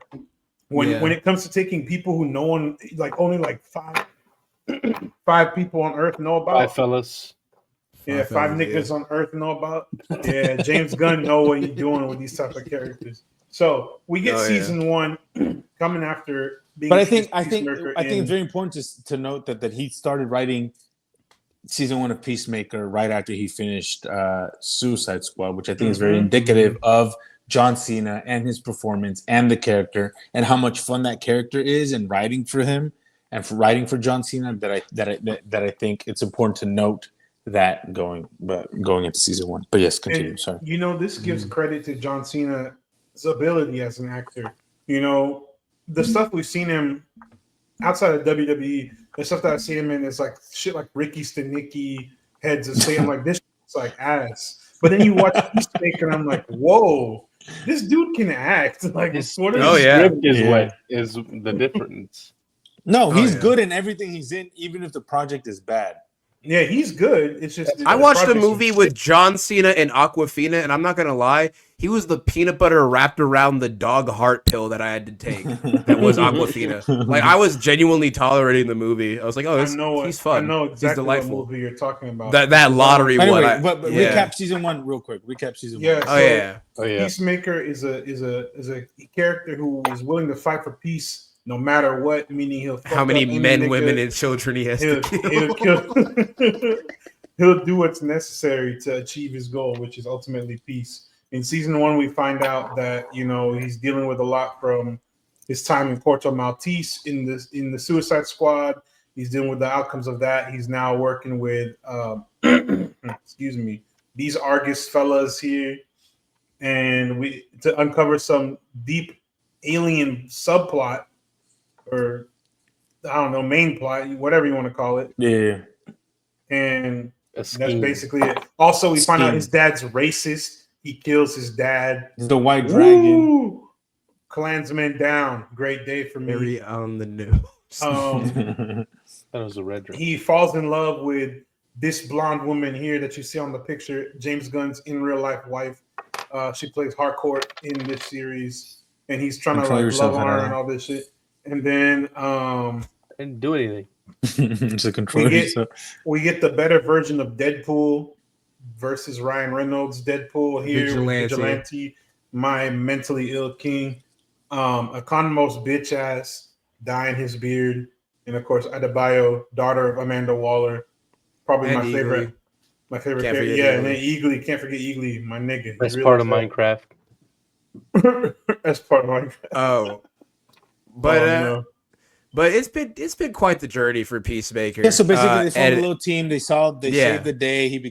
They save the world He's a from hero. alien invasion. He becomes everything that he Yeah. always wanted to be and kind of what he was like. Now- despite his best Intentions. despite his best Yeah. intentions, became and a hero. and you would saved think the and you would world. think that would be a happy ending, but there's twofold things wrong with it. For one, people still know him as Peacemaker, a kind of murderous douchebag. No one really likes him, especially because this takes place after Superman chronologically. So he did still go on air and say that Superman has like a secret harem or some weird, even weirder shit on top of that to Gordon Godfrey on like national news. So obviously that's not doing him any points. And the team is split up because at the end of the first season, Adebayo, the daughter of Amanda Waller, read out a journal detailing every one of the secret doings of Waller in Corto Maltese and with Task Force X and everything, which leads into the events of like Creature Commandos and stuff. But thus, Argus shifts leadership. The team is split apart, and now Frank Grillo's character of Rick Flag Sr. is in charge. And because Frank Grillo's son, better Rick Flag. Honestly, I need him to come back because I really like him a lot. They gotta bring him back, right? Okay. They really got He's to. cooked. He's done. But No, That but man got a piece of glass through the heart. I don't think he's coming back. I'm off not that. talking about the original Rick Flag. Oh, now that we have the quantum Multiverse. unfolding chamber. Yeah. Anyway, Multiverse. but keep going. Easy. but We can get Joel. But Kinnaman yeah, back there. This life is isn't- Katana. Please. he ain't doing shit else. But This life is isn't really life is completely changed. Adebayo is heading up pretty much like her own division. Economist is still doing, little bits of espionage Working for here the and there. government, yeah. I really don't know why they're having him of all people do field work, but I mean, fuck it, we ball. Harcourt is we hopefully got- becoming an actual. No. Harcourt is blackballed from every intelligence agency in the world. Basically, Every Department of Defense said, Yeah. "Fuck you, get out of here." Yeah, because James said, Waller. How do I make this boring fucking character interesting? Yeah, basically, she's on Untalented a white journey. player. She's on her first journey that we haven't seen her do the entire series, which is have a character arc, and I'm very fascinated to figure out how that goes. But yeah, that's pretty much where everybody's at. The only one I think that's really doing good, aside from maybe Eagly, is like Vigilante. He's probably just kind of vibing. 'Cause He's tweaked just out. having a great time. Part This is was my autistic murderous king. But due to his immense depression, Doo-doo. he ends up going into the quantum unfolding chamber when Eagly's flying around, fucking chasing him around because it's a pocket dimension. And reasonably, his dad, being the cheap, pathetic scumbag that he is, would not invent his own pocket dimension, but be like, well, I mean, this one's already here. I'll just build the door. Fuck it, we ball. And so there is an alternate universe where not only is Peacemaker the hero that he wants to be, but his dad is alive and a superhero known as Blue Dragon, as And well it's not as racist. his brother that he killed. Well, we don't know that yet. I'm thinking that it's going to end up being like a white supremacist universe, like an Earth 3 or like an Earth, we don't know. I doubt It's gonna be they like will, that guys. Rick and Morty episode where he just revives in different fascist government. Yeah. We're led to believe they're heroes. I don't think that's the case. But anyways, in this universe, they have a happy, healthy relationship. They all get along. even His brother Keith is Harcourt's like alive. still in a relationship with him. Kind like of an that's actual his ex. relationship. It's his ex, but yeah. But they have like kind of on again, off again thing. She's with the Jarhead, which is where Joel Kinnaman comes in. This is I Katana. promise you. Yeah, her sword. What is Her it? sword. Traps the souls of Don't her get enemies. Oh yeah, Don't get traps the cut soul by her of the bullshit. enemy. Some Isn't dumb he bullshit. Dutch? What is he? He's like Icelandic, trying to do a southern accent. It's horrific. Joel Please Kinnaman. come back, Joel Kinnaman. No, That's but yes. my- So and it's Adebayo's. She broke up with her partner because she kicked her out because all the bullshit going on. Harcourt is going through. Harcourt has been diagnosed with toxic masculinity, Which is I actually thought a was genuinely funny scene. I thought that was a That's funny bit. actually good. Because she doesn't know, she can't. She's When she's obviously like- angry and doesn't know how to channel. She's like, I'm a all these woman. I can't have emotions. toxic masculinity. And the guy goes, that's sexist. I raised my finger, but I was like, no, he's right. No, it's Technically. James Gunn's cooking. He's you know, cooking. and Chris Peacemaker kills the alternate universe's Peacemaker because he finds him in that alternate Oh, universe. yeah. Chases In him a into the very quantum sad- unfolding Accidentally chamber. kills him. Accidentally, it's kills him. because there's a like stalactite or like some kind of like spire hanging from like the, I guess, ceiling or sky of the pocket dimension, and he basically Boba Fett's him, man. He fucks up his jetpack and he with the helmet, and he rockets into the chandelier thing, and it just kills him. And rather than just like go the fuck away and pretend like none of this happened, he's like, well, when opportunity comes knocking, who am I to not answer the door? Then my life sucks anyway. And I honestly am intrigued to see where this goes, but I'm really just waiting for the twist where it turns out, like Arado was saying, it's like that Rick and Morty episode where this is like, because I've had that theory since the trailers dropped. I was looking in the background as soon as like they said his dad is alive and he's superhero. I was looking in the background of the scenes where they're going through the town. I was like, all right, how many black people are back here? How many? I gotta check because I'm not being tricked. There's a lot of flannel in this image right now. I'm not being fooled. This pocket dimension is actually Trump's America. You know what? It just leads to like the Mason Dixon line in Alabama. Something I'll give James Gunn a lot of credit. Kuna Guerrero. James and Kuna Güero. Something I'll give James Gunn a lot of credit for is whenever we were like, oh, season 2 is happening, it's gonna be part of the DCU. How is he gonna retcon it when we know that the Justice League showed up at the end of season 1? And it's literally during the recap, they just show that same scene. Yeah. But instead of it being the Justice League, it's the Justice Gang. And it's Superman. That ADR is Supergirl. It's Superman, Supergirl, Mr. Terrific. No, it's Hot Girl. No, Girl. Mr. Supergirl's Terrific. not there. She Yes, is. she's in there. She's on the Supergirl. far right. Yes. It's Supergirl, Oh. Green Lantern, Hot Girl, Superman, Mr. Terrific. And that's it. And you see their outlines and their shadows. and instead of him it talking, cuts to, it cuts to Green Lantern and Hawk Girl as opposed to cutting to Jason Momoa's Aquaman. And I was like, and the there you Flash, go. Boom. the ass. Easy. I was like, easy fix. Did Mhm. not, you don't spend time explaining it. It's That's not an what I alternate said. dimension. I was like, yes. There you That's go. what I And that was- said. We need it to be very straightforward. That's what I was saying last week. I was like, I want them to just address that in a way where it's like we don't even need to worry about this shit moving forward. And he did exactly that. James, thank you. Hashtag the gun don't miss. Hashtag Exactly. Gun don't the jam. gun was loaded. Don't jam. The It's gun literally went just off. like how he does Hashtag with bring your gun to Superman. school. It's literally just how he did with Superman, like the way that he set up their DCU of like, this is an established universe. Weird shit happens every day. But hey, don't focus on that. Look at this. We're doing a character focused story on Superman. There's this world of craziness around him, right? But ultimately, he's the focal point of this story. And I really do like how he does that with not only like his version of Suicide Squad, right? Of even though he put all these greater DC lore characters in this giant team just to kill them off within 5 minutes, which I thought was great, right? That alludes to so much bigger of a world than you would have to do with saying like doing the Marvel method of we have to make a movie about the cosmic section, a movie about the magic section, a movie about this, and or doing a series of spin-offs. It's just straight to the point of like, hey, this shit exists. Get over it. That's not what we're here for. We're here for Chris. Yeah. And that's really well done. What do you guys? Because Go for it. I Finish was gonna say also, I just really enjoyed this episode and how you get more of an idea of who Chris is as a character, and you get to see John Cena really show like that emotional crutch, because even though he killed his dad, Yeah, right? Even though he's he a got little the big bitch. victory of saving the day, right? Even though he did all of that, he still not over his dad, right? He still doesn't feel like a hero, because when he goes to get interviewed by the Justice Gang in a panel of Hot Girl, Mr. Terrific probably just had better things to do, so I understand why he's not there. Maxwell Lord and Guy Gardner, They just continue. they're dicks.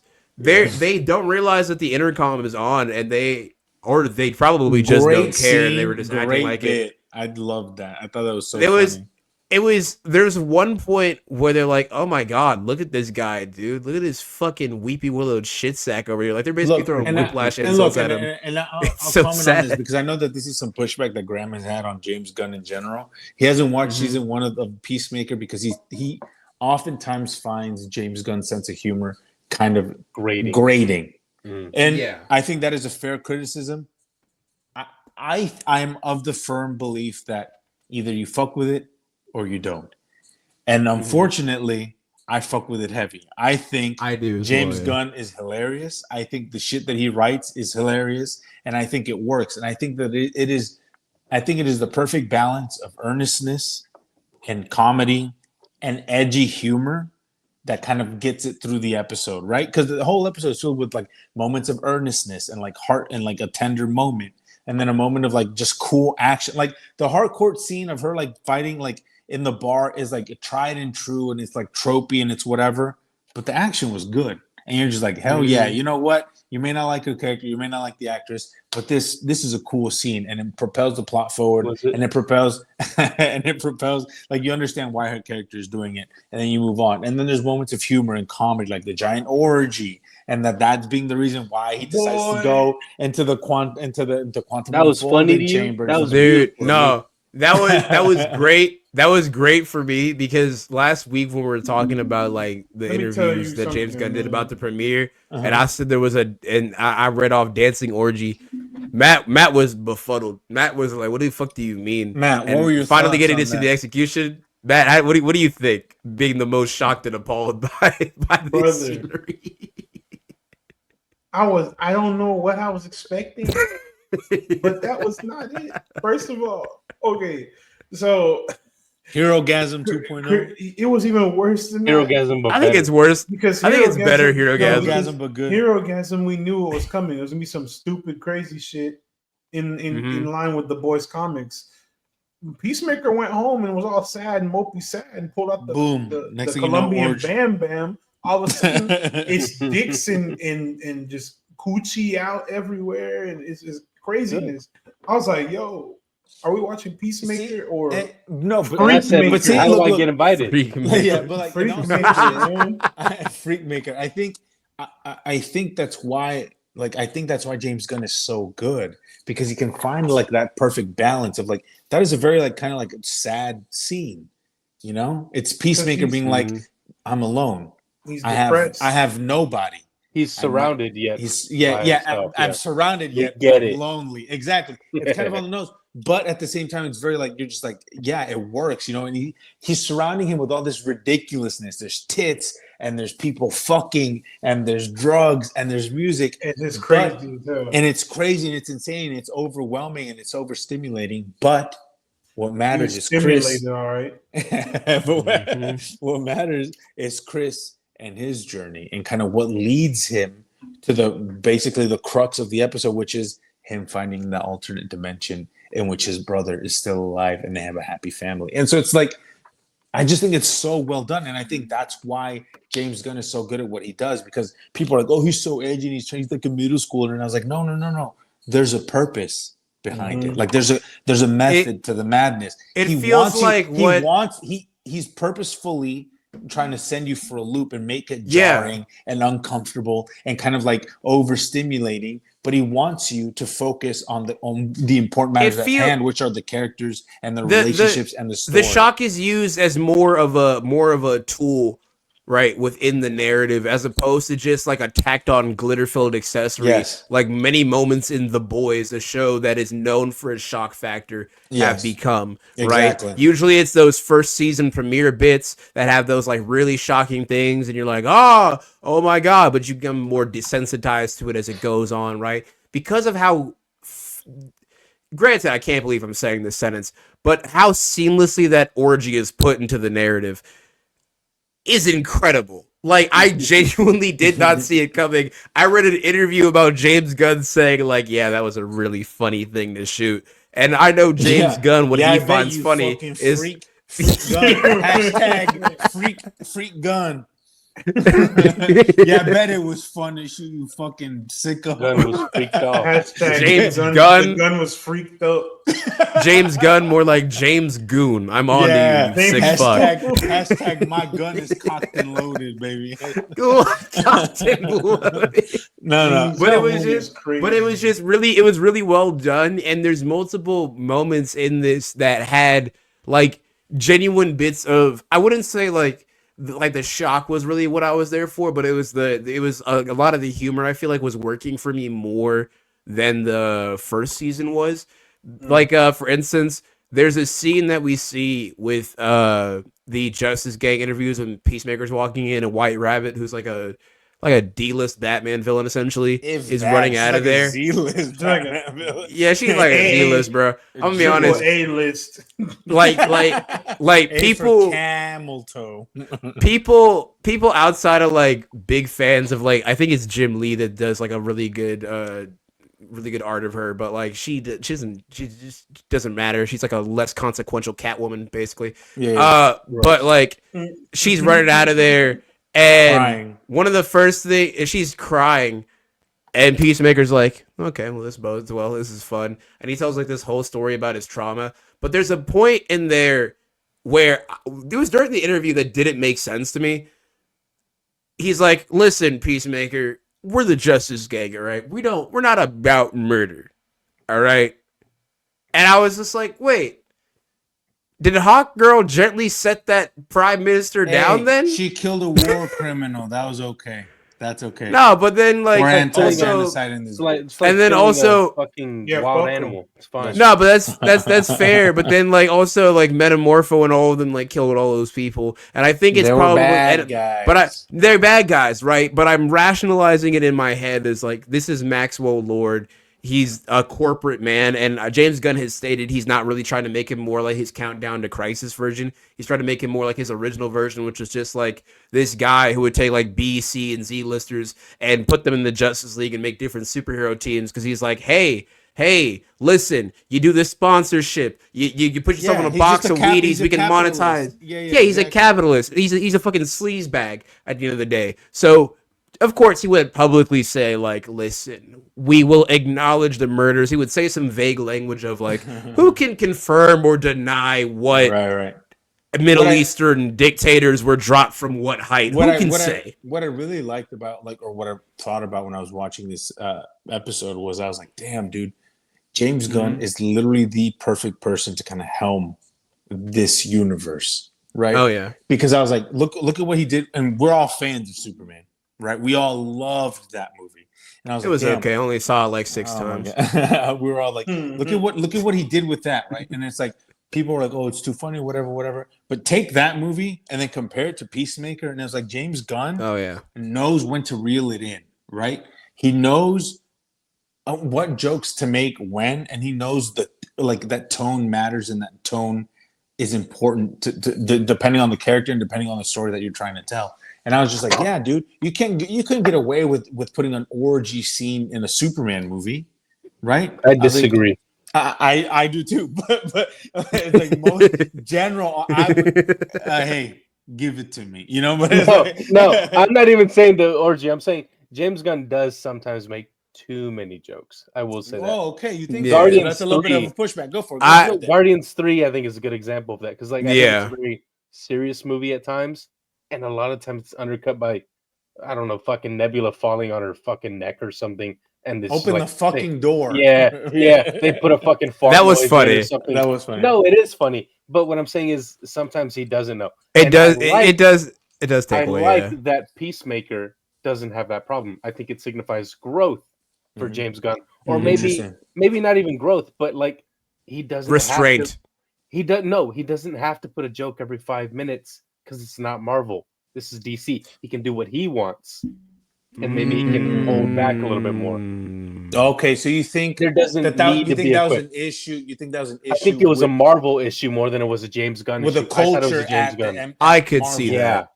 Yeah, I thought I was like James Gunn. I was like, dude, you're doing a joke every 5 minutes, but I was like, he doesn't do this in DC, and I like it more I think he's writing when more he's at working his speed, at his pace. tempo. Yes, At his tempo. absolutely. Yeah, that's Got it. true. Because even when you look at like before Guardians 3 came out, right? You look at his work with the Suicide Squad, right? Great movie.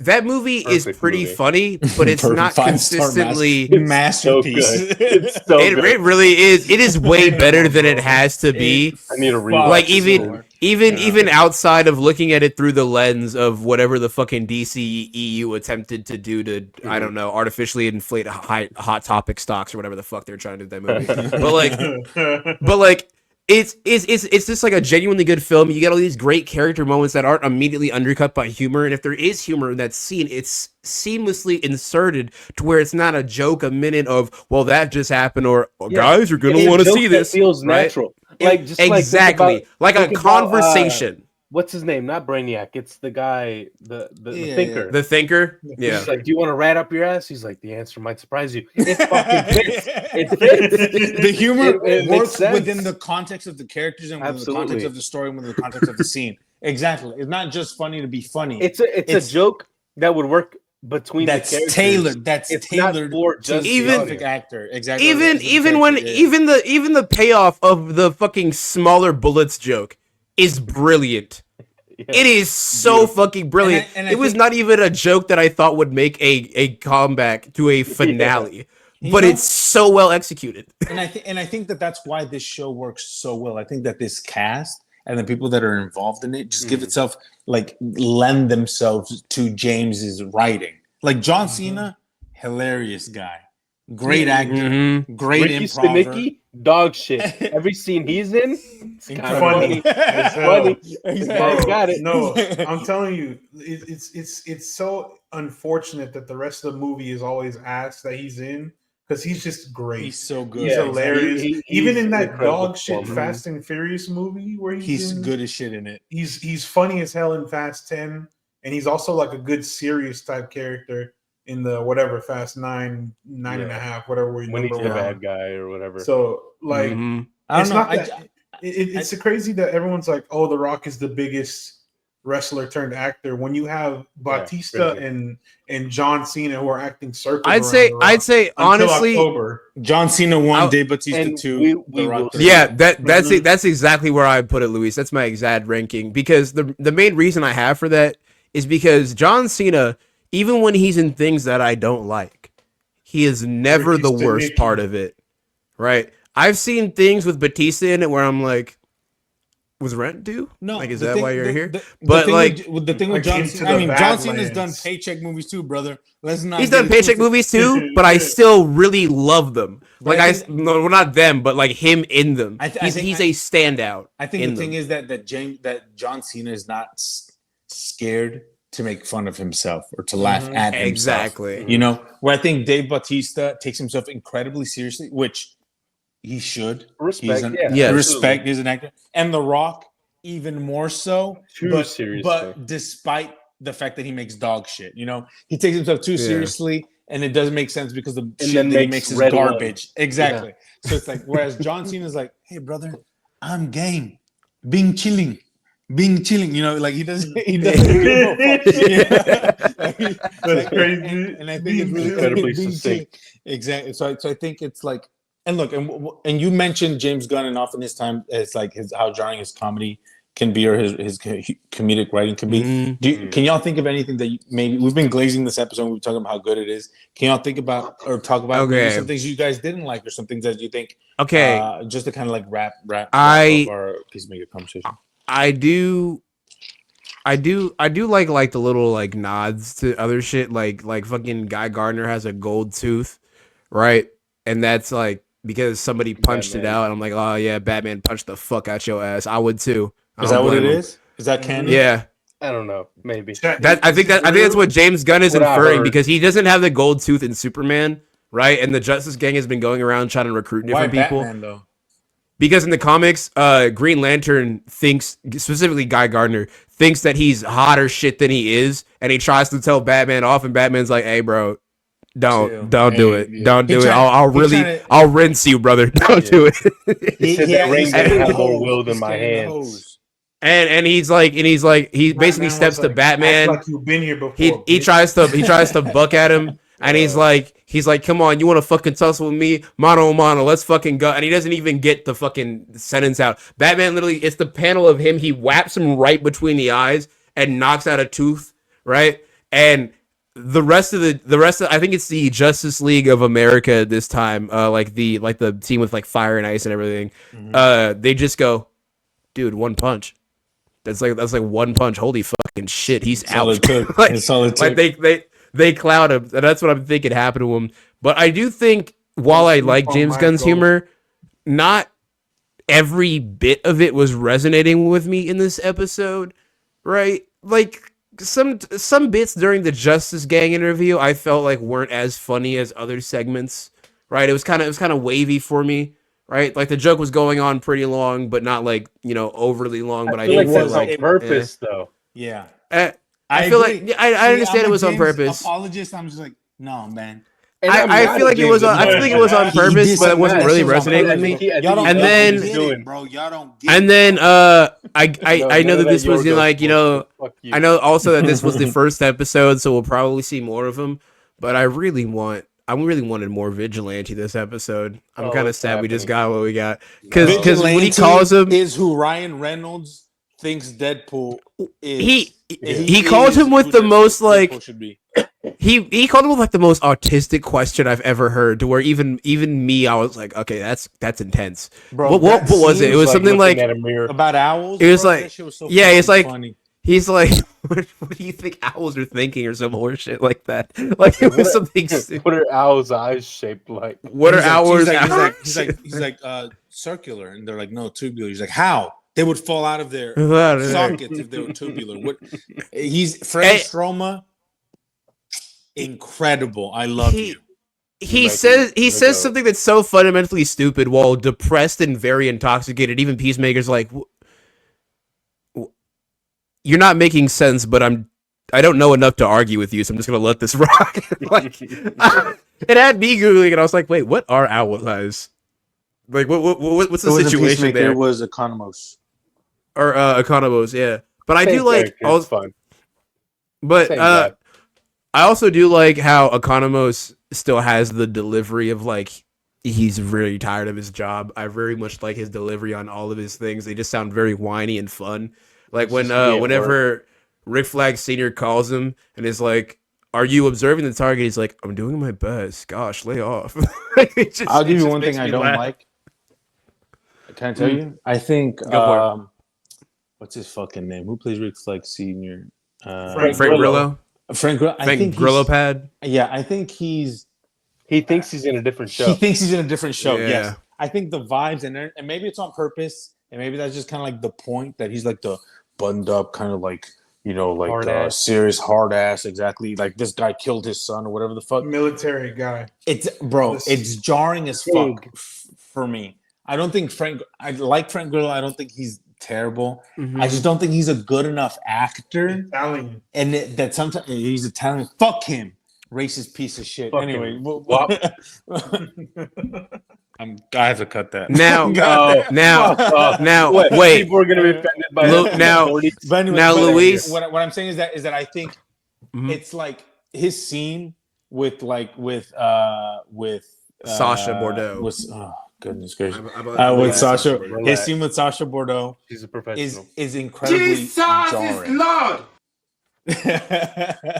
It's an incredibly jarring scene. I think it's the one that works the least in the episode, and it's the one that I found the most boring. And I was just like, "Shut up, whatever, get it over with." Where's John Cena? Where's Eagly? Where's where are these characters that I truly Where's care? the bird? Where's the bird? Exactly. I was like, who are these motherfuckers? Was Eagly not in the budget? What's going on? Where's Eagly? Luis turned into fucking what's his name? Vanko from Ivan Vanko. I want my boy. Exactly. I want my board. That thing I come doing the Japanese. Yeah, exactly. But it's like so I think that Frank Grillo, like you said, thinks he's in a different show, and it's like, bro, you can lighten up a bit. Now I'm gonna, chill, bro. You're not Marlon. I'm gonna sound like an apologist, but I don't want to say that I'm an apologist for Frank Grillo. This is where I will give credit to what I'm inferring from my head from James Gunn's DCU. Right, the first installment of Rick Flag Sr. was Creature Commandos. Granted, cartoon voice role, right? It wasn't very good, right? But when he was managing a team and when he was just freshly going into that role, right, of superseding like his son's role or whatever, right? He was nice to the Commandos and essentially just got dog walked all over, right? Like they basically fucking spat on him and were like, "Oh, I mean, yeah, cool or whatever," right? And he got some pussy and apparently almost made a second Hitler. Right, because he's like, no, she slurped my dick. She can't be a bad person. Which reasonably, listen, brother, the roads to fascism that I'll walk for some strange. I understand. I understand. For some strange is great. I get it. I don't condone, but I understand. But then you have what happens in Superman, where he's a little bit more cold, right? But even on his watch. But and he not only bought into Lex Luthor, but he had an entire city ripped in half, right? Not only so that, he's had failure after spat in moment, right? But he was more so I would understand. He was pro Superman in that movie. But he also, to a degree, was like, well, Lex Luthor might have a point, and he fucked up again. He's had perpetual fuck ups. This man is basically shooting like a 0 overall, right? Yeah, I would have killed this like, too. And I feel like they're setting him up to be like this Nick Fury type. I think he's going to be more like a replacement. Maybe like a secondary Waller, though. Yes, he's going to be. That's what I'm thinking. He's getting more cold and disillusioned. That's what I'm feeling from his arc. Viola Davis is not coming back. Viola Davis is not coming back, right? Which hurts me. Which really hurts me. So they need somebody to fill that void. And Frank Grillo, if he hates Superman because of the shit that happened to Metropolis, if he hates Peacemaker because he literally killed his son, and he kind of hates metahumans as a whole, and he just kind of like and he hates Italians. Yeah, exactly. If Black people. if he's a racist piece of shit, exactly. He's not acting, bro. Frank Grillo is literally just Rick flexing. They're like metahumans. He's like, oh, well, I don't understand. What do you mean? And they're like, black people. He's like, got it. genetically. He said These "Please dirty, don't." filthy, I got spear it. chucking. Sorry. For context, Ice shooting. There was an interview at a round table, and where people were talking about like the difficulties that black people had like in America as a whole. And then he was like, well, like Italians also went through stuff. He's like, why are we always focusing on what black people? And he used air quotes around black is fucking insane. Now, and nobody knew how to react. And Chris Evans, it was like, why did you use air quotes around black people? My favorite part of that is my favorite part of that segment is my like favorite part is that he's right. Shut up. We gotta cut that. I gotta cut that. Yeah, god damn it. But my favorite part of that is when Sebastian Stan just goes. Yeah. There's like a full air blow turn, like a rotary fan just. Pussies, bro. Nobody called him out on that shit, and it's ridiculous. But anyways, that's why we're clowning on Frank Grillo so hard. But yeah, I feel like his energy kind of makes sense for, I guess, the progression of his. He's just a little silly. And by silly, we mean bigoted. And mean racist as fuck. But what I'm about also Italians? I'm also very interested to see. I'm also very interested to see the moment that I'm proven right, because I'm gonna rewatch the trailer after this and double check how many white people are in each frame. Because I remember in that office scene in that alternate hardcore scene where he's in the office and she runs into his arms, I saw all white people in those desks. No, it's gonna happen, bro. He's gonna think they're heroes, but it turns out that they're actually evil white supremacists who are like the superheroes accepted by the world. Yeah, exactly. They're just like white supremacist heroes, essentially. Is all it is. I'm honestly, that makes sense. Tried to kill him. Yeah, and that makes sense considering like James Gunn. LeBron James, which would be like the Team USA men's basketball for racists. which also idols, right? They're the Dwayne. They're like the 08 Miami Heat of racism. That's the trio. Come on, because you think they're all gonna be happy, go lucky, and like full of life in a world, where especially when racist. James Gunn spent an entire season making White Dragon the most detestable piece of shit.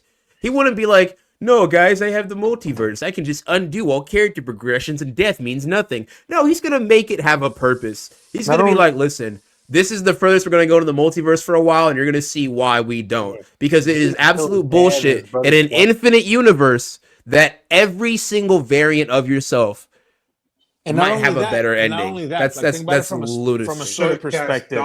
Think about it from a story perspective, how impactful that's going to be to Chris. He's like, oh, I have my family and we're all happy, and my brother's here. Oh shit, they're racist. Like they're racist. It's gonna be more of a. It's gonna be and it's gonna drive a wedge in between like the life that he knows and that he's living and the life that he wants, and him, it's just that's good storytelling, and I understand it's gonna be just like I can tell where it's going, but I think it makes perfect sense for Peacemaker and his character. It's gonna be like a more like saddening, like I guess more horrific and mature twist on that Alan Moore story that was adapted into the DCAU for The Man Who Has Everything, where Superman gets the Black Mercy on him and he hallucinates like him having a whole life on Krypton, right? I feel like that's going to be somewhat like what happens to Chris, like an It's a Wonderful Life situation. He goes in and he's like, wow, this world's great. My brother's alive. My dad's alive. My mom still doesn't exist for some reason, but that's fine. But everyone loves me. I have a bad bitch. And what do you mean the Nazis won? Like, I'm very intrigued. I'm very excited to see this twist unfold. Even though that's essentially I could be wrong. Even though I could be wrong. Matt, what were your thoughts on it? By the way, I feel like I haven't heard much about your. He hasn't been speaking. I enjoyed this episode. Peacemaker was one of my, actually at the time until Penguin came out, was my favorite DC property for a little bit. It was really good. It was enjoyable. I know, like we said, it was a very crazy roller coaster of a season in James Gunn fashion, but it worked so well. So of course, my anticipation for this season, I was like, yeah, this shit's gonna be good. I'm excited. I want to see how Peacemaker season 2 unfolds. They hit the mark for me on this one. I'm more interested in this show than I am in the other one that we were talking about earlier. I forgot its name. Alien Earth. Dirt. Yeah, Alien Dirt. something like that. Alien Boat. Alien Dirt is incredible, man. Props to you for that. I do what I do, man. I got to. That's why he's the founder. The real OG. The truth. No, he's the group leader. But The yeah, leader of the Peacemaker Justice Gang. season 2 is off to a good start. I'm excited to see where things go. I want to see how this ties into the greater DCU, because obviously it's going to be connected without having to be, the way that Marvel's trying to do. I disagree. I think he's gonna be smart, and he's gonna be like, we'll make references, and you'll see Green Lantern, you'll see Hawkgirl and Maxwell Lord, and that's But it's it. not integral. But it'll be Exactly. self-contained. It'll be Yeah, still yeah. self-contained. That way it can stand on its own, and you guys aren't expecting, or I'm not giving you guys false hopes that it And ties to anything He's much also larger. clearly last- established that there is a multiverse. This could be an entirely different one. It doesn't have to be the DCU. Yeah. You're right. He And has also- that freedom because he's established that. Yeah.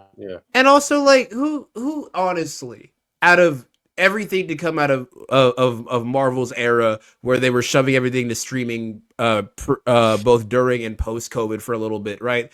That made everything feel disjointed, and it was homework. And no one wants to do homework to watch a movie.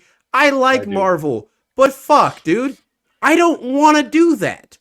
It's hard enough to get people into these comic book movies and properties without them having to go through 30 to 40 years worth of history or 10 years worth of movies just to understand one version of a character.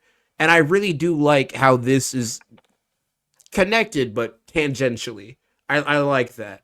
I really don't think it's going to have anything major. I mean, granted, it does name drop like 3 different Batman nods. It's got Sasha Bordeaux, who's a Batman love interest. It's got the Green Lantern Tooth, and then it's also got Bloodhaven, which is where Nightwing protects. She's a and Batman and a Luis Aleman love interest. Let's get Oh this yeah, straight. and Move oh on. yeah, and then there's also White Rabbit being a Batman villain. But like, there's multiple instances where I'm like, huh. Also, not Bloodhaven, it's Bloodhaven, as they said in the show. Nah, see, you Usually could say that, but here in America we don't speak Lost War, Luis. So it's Bloodhaven. And we don't But- speak that European. Oh, but is that thing. indicative? Is that indicative then? That's of what of I the was universe thinking. of the universe that they Yeah. live in. Why would he say blue? You're right. Why is it Bloodhaven? I didn't even Motherfucker, think yo, of that. New rock stars don't do Nah. this shit, baby. We do Nah. this shit, baby. We do this shit, bro.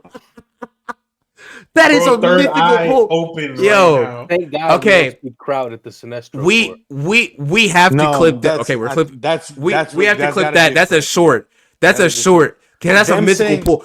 I didn't even think of It's that. very indicative of the alternate universe in which they live in, and they both said it. Oh, They live in His Wolfenstein. brother Kyle said Bloodhaven, Wolfenstein. and then his dad said, "Well, weren't you in Bloodhaven?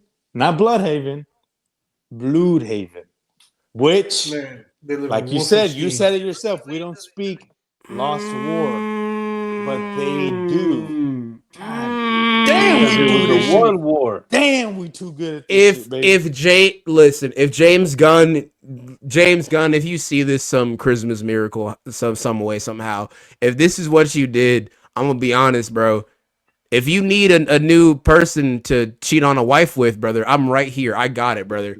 Oh Whatever my you God. need, I got you. The deed to Matt's house and car. Whatever you need, brother, I got you. I don't have that. I don't have second a that. house.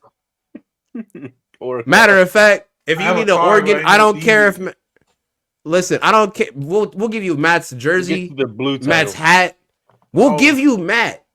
No. Do whatever you want with him. I don't care. No, I don't second this. I love Matt. No. Like you can rent You him know. back out to us. It's fine. We'll No. pay. Rent But, like, him back out is insane. Back out to us for the Not for episodes. I'm not for sale. one Wednesday a once month. a we get week. Matt. Once a Once a week we get Matt. It's I mean, a the shared DCU custody. This with is Jason. literally a Blue line. Tenacious D bit. They literally do this. This is literally a pick a destiny bit where Jack Black is offering Kyle Glass to Satan as his like pig, as his fucked pig. Hey, and Kyle Glass is like, "What?"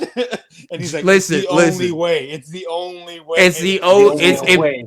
James Gunn, No. if that is the only way, I'm not saying that that's an option, but talk to me after the show. But listen, this show is cooking up something, and I smell it, and I open the kitchen, whatever they're making, it's for me, and I like it. Smells delicious. Would you give it? What do you give the out of episode? 5. And what is your hype meter for the season? All right, hype meter is 5 out of 5 because I like alternate realities where Nazis win purely because you get to see Nazis die. Yeah, That's right. All right. That's a beautiful thing. That's why I like 'em Wolfenstein too. is fun. All right. Wolfenstein. Now, the episode itself, good emotional deep dive, good setup, good assassination of the DCEU. I like that. Get that dog shit off my porch. Praise God. Honestly, fuck. I gotta give this start a Mashallah. 4.5 because I did still have my small issues with it, but they're small enough to where I'll say it's a 4.5. I don't want to say 4.8 because that's some arbitrary bullshit. Matthew. 4.5. I'm right there with him. 4.5. Like I said, I enjoy Peacemaker. I'm a Peacemaker enjoyer. So Peacemaker. Peacemaker, we're here to make peace. All that shit. I really do enjoy. Peace, I not really problem. did enjoy Peacemaker season 1, and it had my goat in there. Man, I wish they hadn't wasted him for that damn ass alien. Chakudi. Oh, Chakudi, Africa. Oh yeah. They should never have wasted him for that stupid ass alien, bro. But Goodness he was still gracious. he was so He was good. incredible. He was, and remember we saw, and then we saw him in Guardians 3, freaking cooking in there. Why are we going to use him only for one season? Anyways, I hope somehow they bring him back. I don't know Alternate what they gotta universe, do, baby. but please bring my goat back. Need that. What's your hype for he's the season out of 5? Yeah. Definitely like a 5. I'm hyped for the rest of the season. I'm slowly becoming more of a DC enjoyer right now. Oh, is Marvel Cook? That's the Oh, title no. of this episode. Is Marvel Cook? That's been the title of like our last 4 episodes. But no, The answer's been yes. I'm enjoying. It's just because I have more intrigue with the DCU stuff right now. I want to see where it's going. It's fresh. It's new. Whereas Marvel, we already have established. We already have an established. There's a bar set for Marvel right now, and like anything that falls below that bar, I'm losing more and more interest. So we'll see. We'll see. Definitely excited for the future of DC though. Gerardo, where do you lie? It's like a 4 out of 5. I fucking hate Harcourt. She's so boring. He takes it at a whole star. Thank you Yeah, for controlling yourself this episode.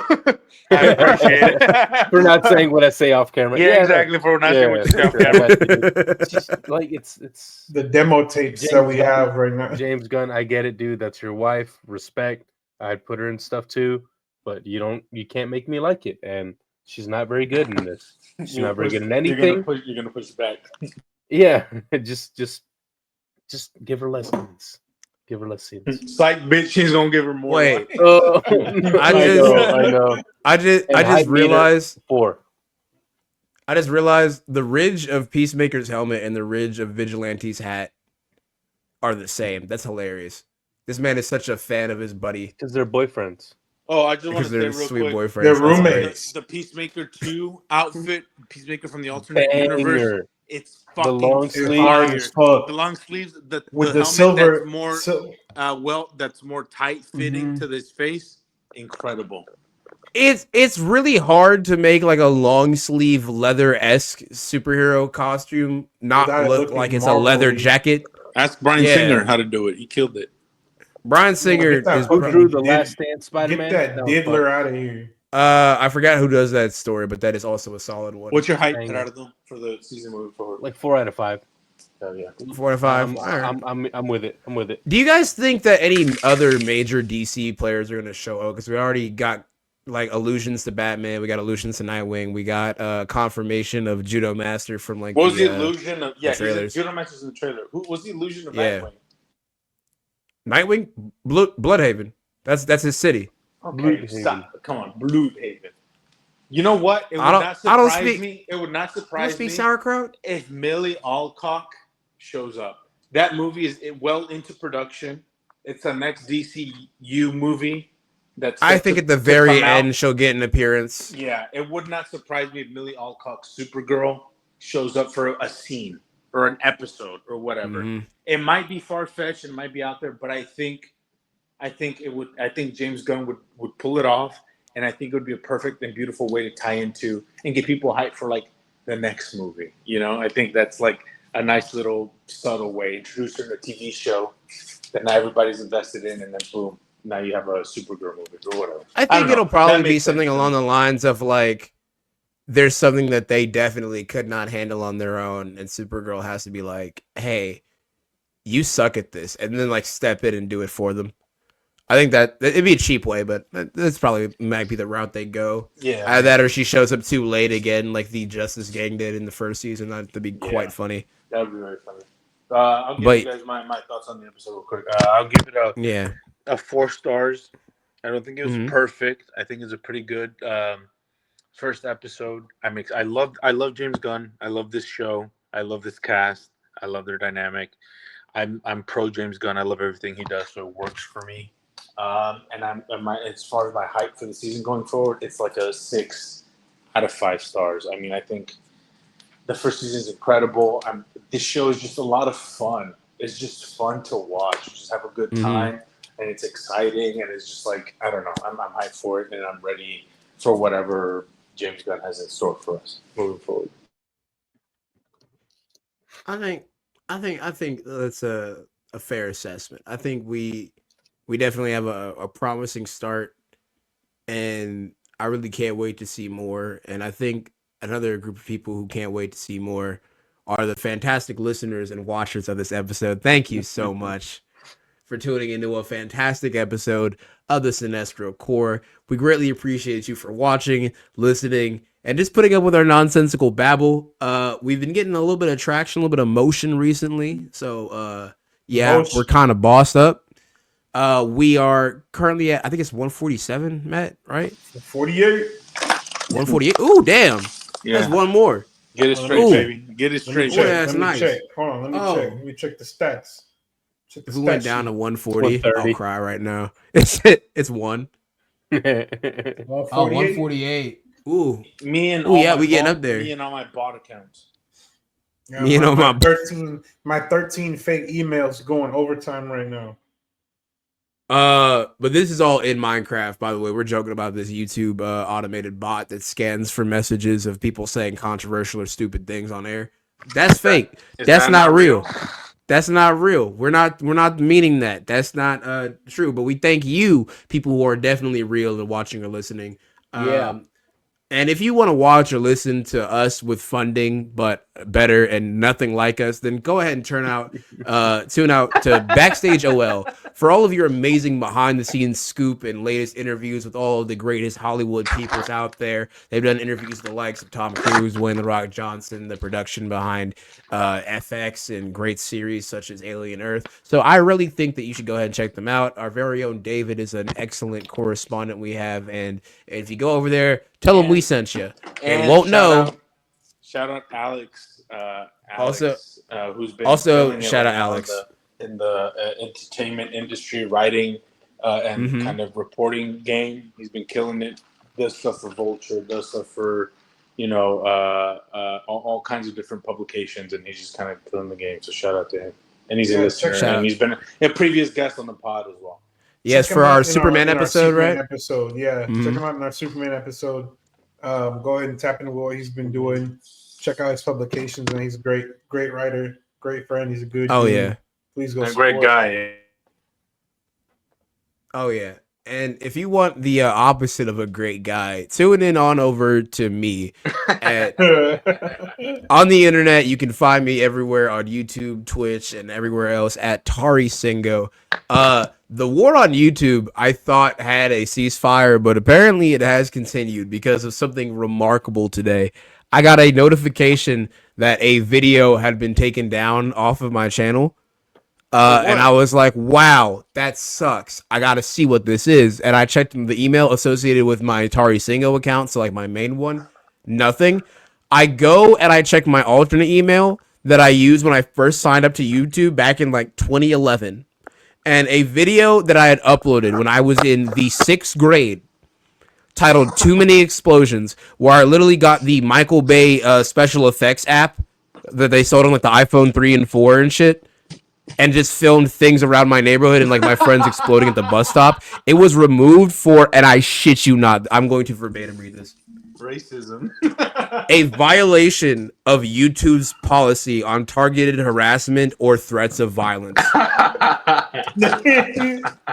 They thought meanwhile, school shootings are happening in the United States. I do not know why in God's name they looked at this and thought in this residential Texas neighborhood, I, at age like 11, was drone striking with an AC-130 my entire friend group at a bus stop. It doesn't even look real. War of the Worlds looks more real than what I shot on my iPhone 3, bro. It's fucking ridiculous. But anyway, this is fucking YouTube, bro. I swear this shit gets goofier and wackier every day. But eventually, I'm gonna be uploading a video now that I finished Watchmen on Damon Lindelof and why he just doesn't make everything. Because this man is fantastic and I think needs more work. And he works, brother. Trust me. He works. Oh no! I want him to work on things that I want to see. Not nearly enough. I need to buy stock in the Damon Lindelof lineage. I need to buy stock in it. Also tune into Twitch. Helldivers has dropped its new update. As we said in this episode, so I will be playing that. If you want to see me and possibly any of the boys play Helldivers, granted, I'm not gonna say we'll do it successfully, but we gonna try. We gonna try, baby. We gonna try our damnedest. Remember when we tried that one time and it didn't work out? Oh yeah, we're still getting it sorted out. We're still getting. That was also because Rivals drains like the RAM of 30 supercomputers. Like you need a Bitcoin mining farm just to run like one frame of that shit. It's fucking goofy on PC. We could just do it from your Twitch, bro. Yeah, now if you have we can just do it. We can just do it from my Twitch. PC. Actually, ain't nobody using that. We got big. Ain't nobody using that. Get your fucking Smithsonian exhibit age ass console the fuck out of here, man. That fucking COVID cabin fever motivating ass console. PS5, no one's playing that shit no more. Bro, get a PC. Everyone's playing it. Be a man. A Decepticon to play some damn. In 3 to 5 business days, I can get an Amazon package and every single new release on PlayStation ported to PC. That is how long your exclusives last. Cool, man. Cool. You have no games. Cool. And speaking of no games, don't fucking play with us. And right now, follow us at Cinestro Corp on every platform. There is no S at the end. There's an S at the beginning, not at the end.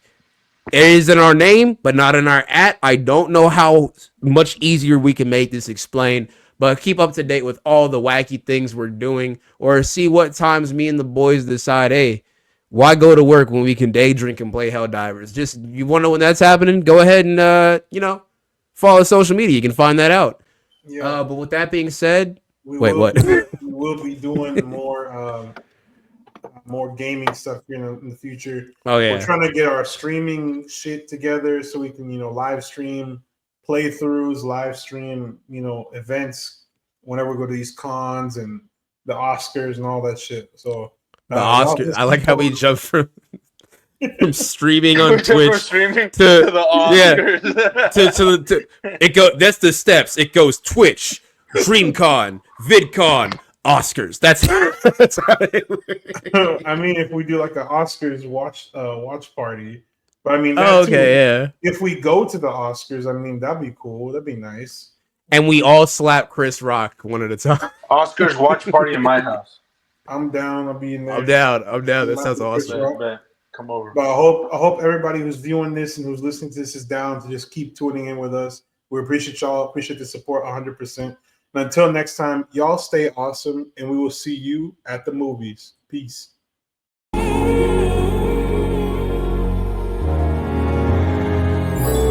the kings of the screen, yeah. Cinestro core, we're the dream.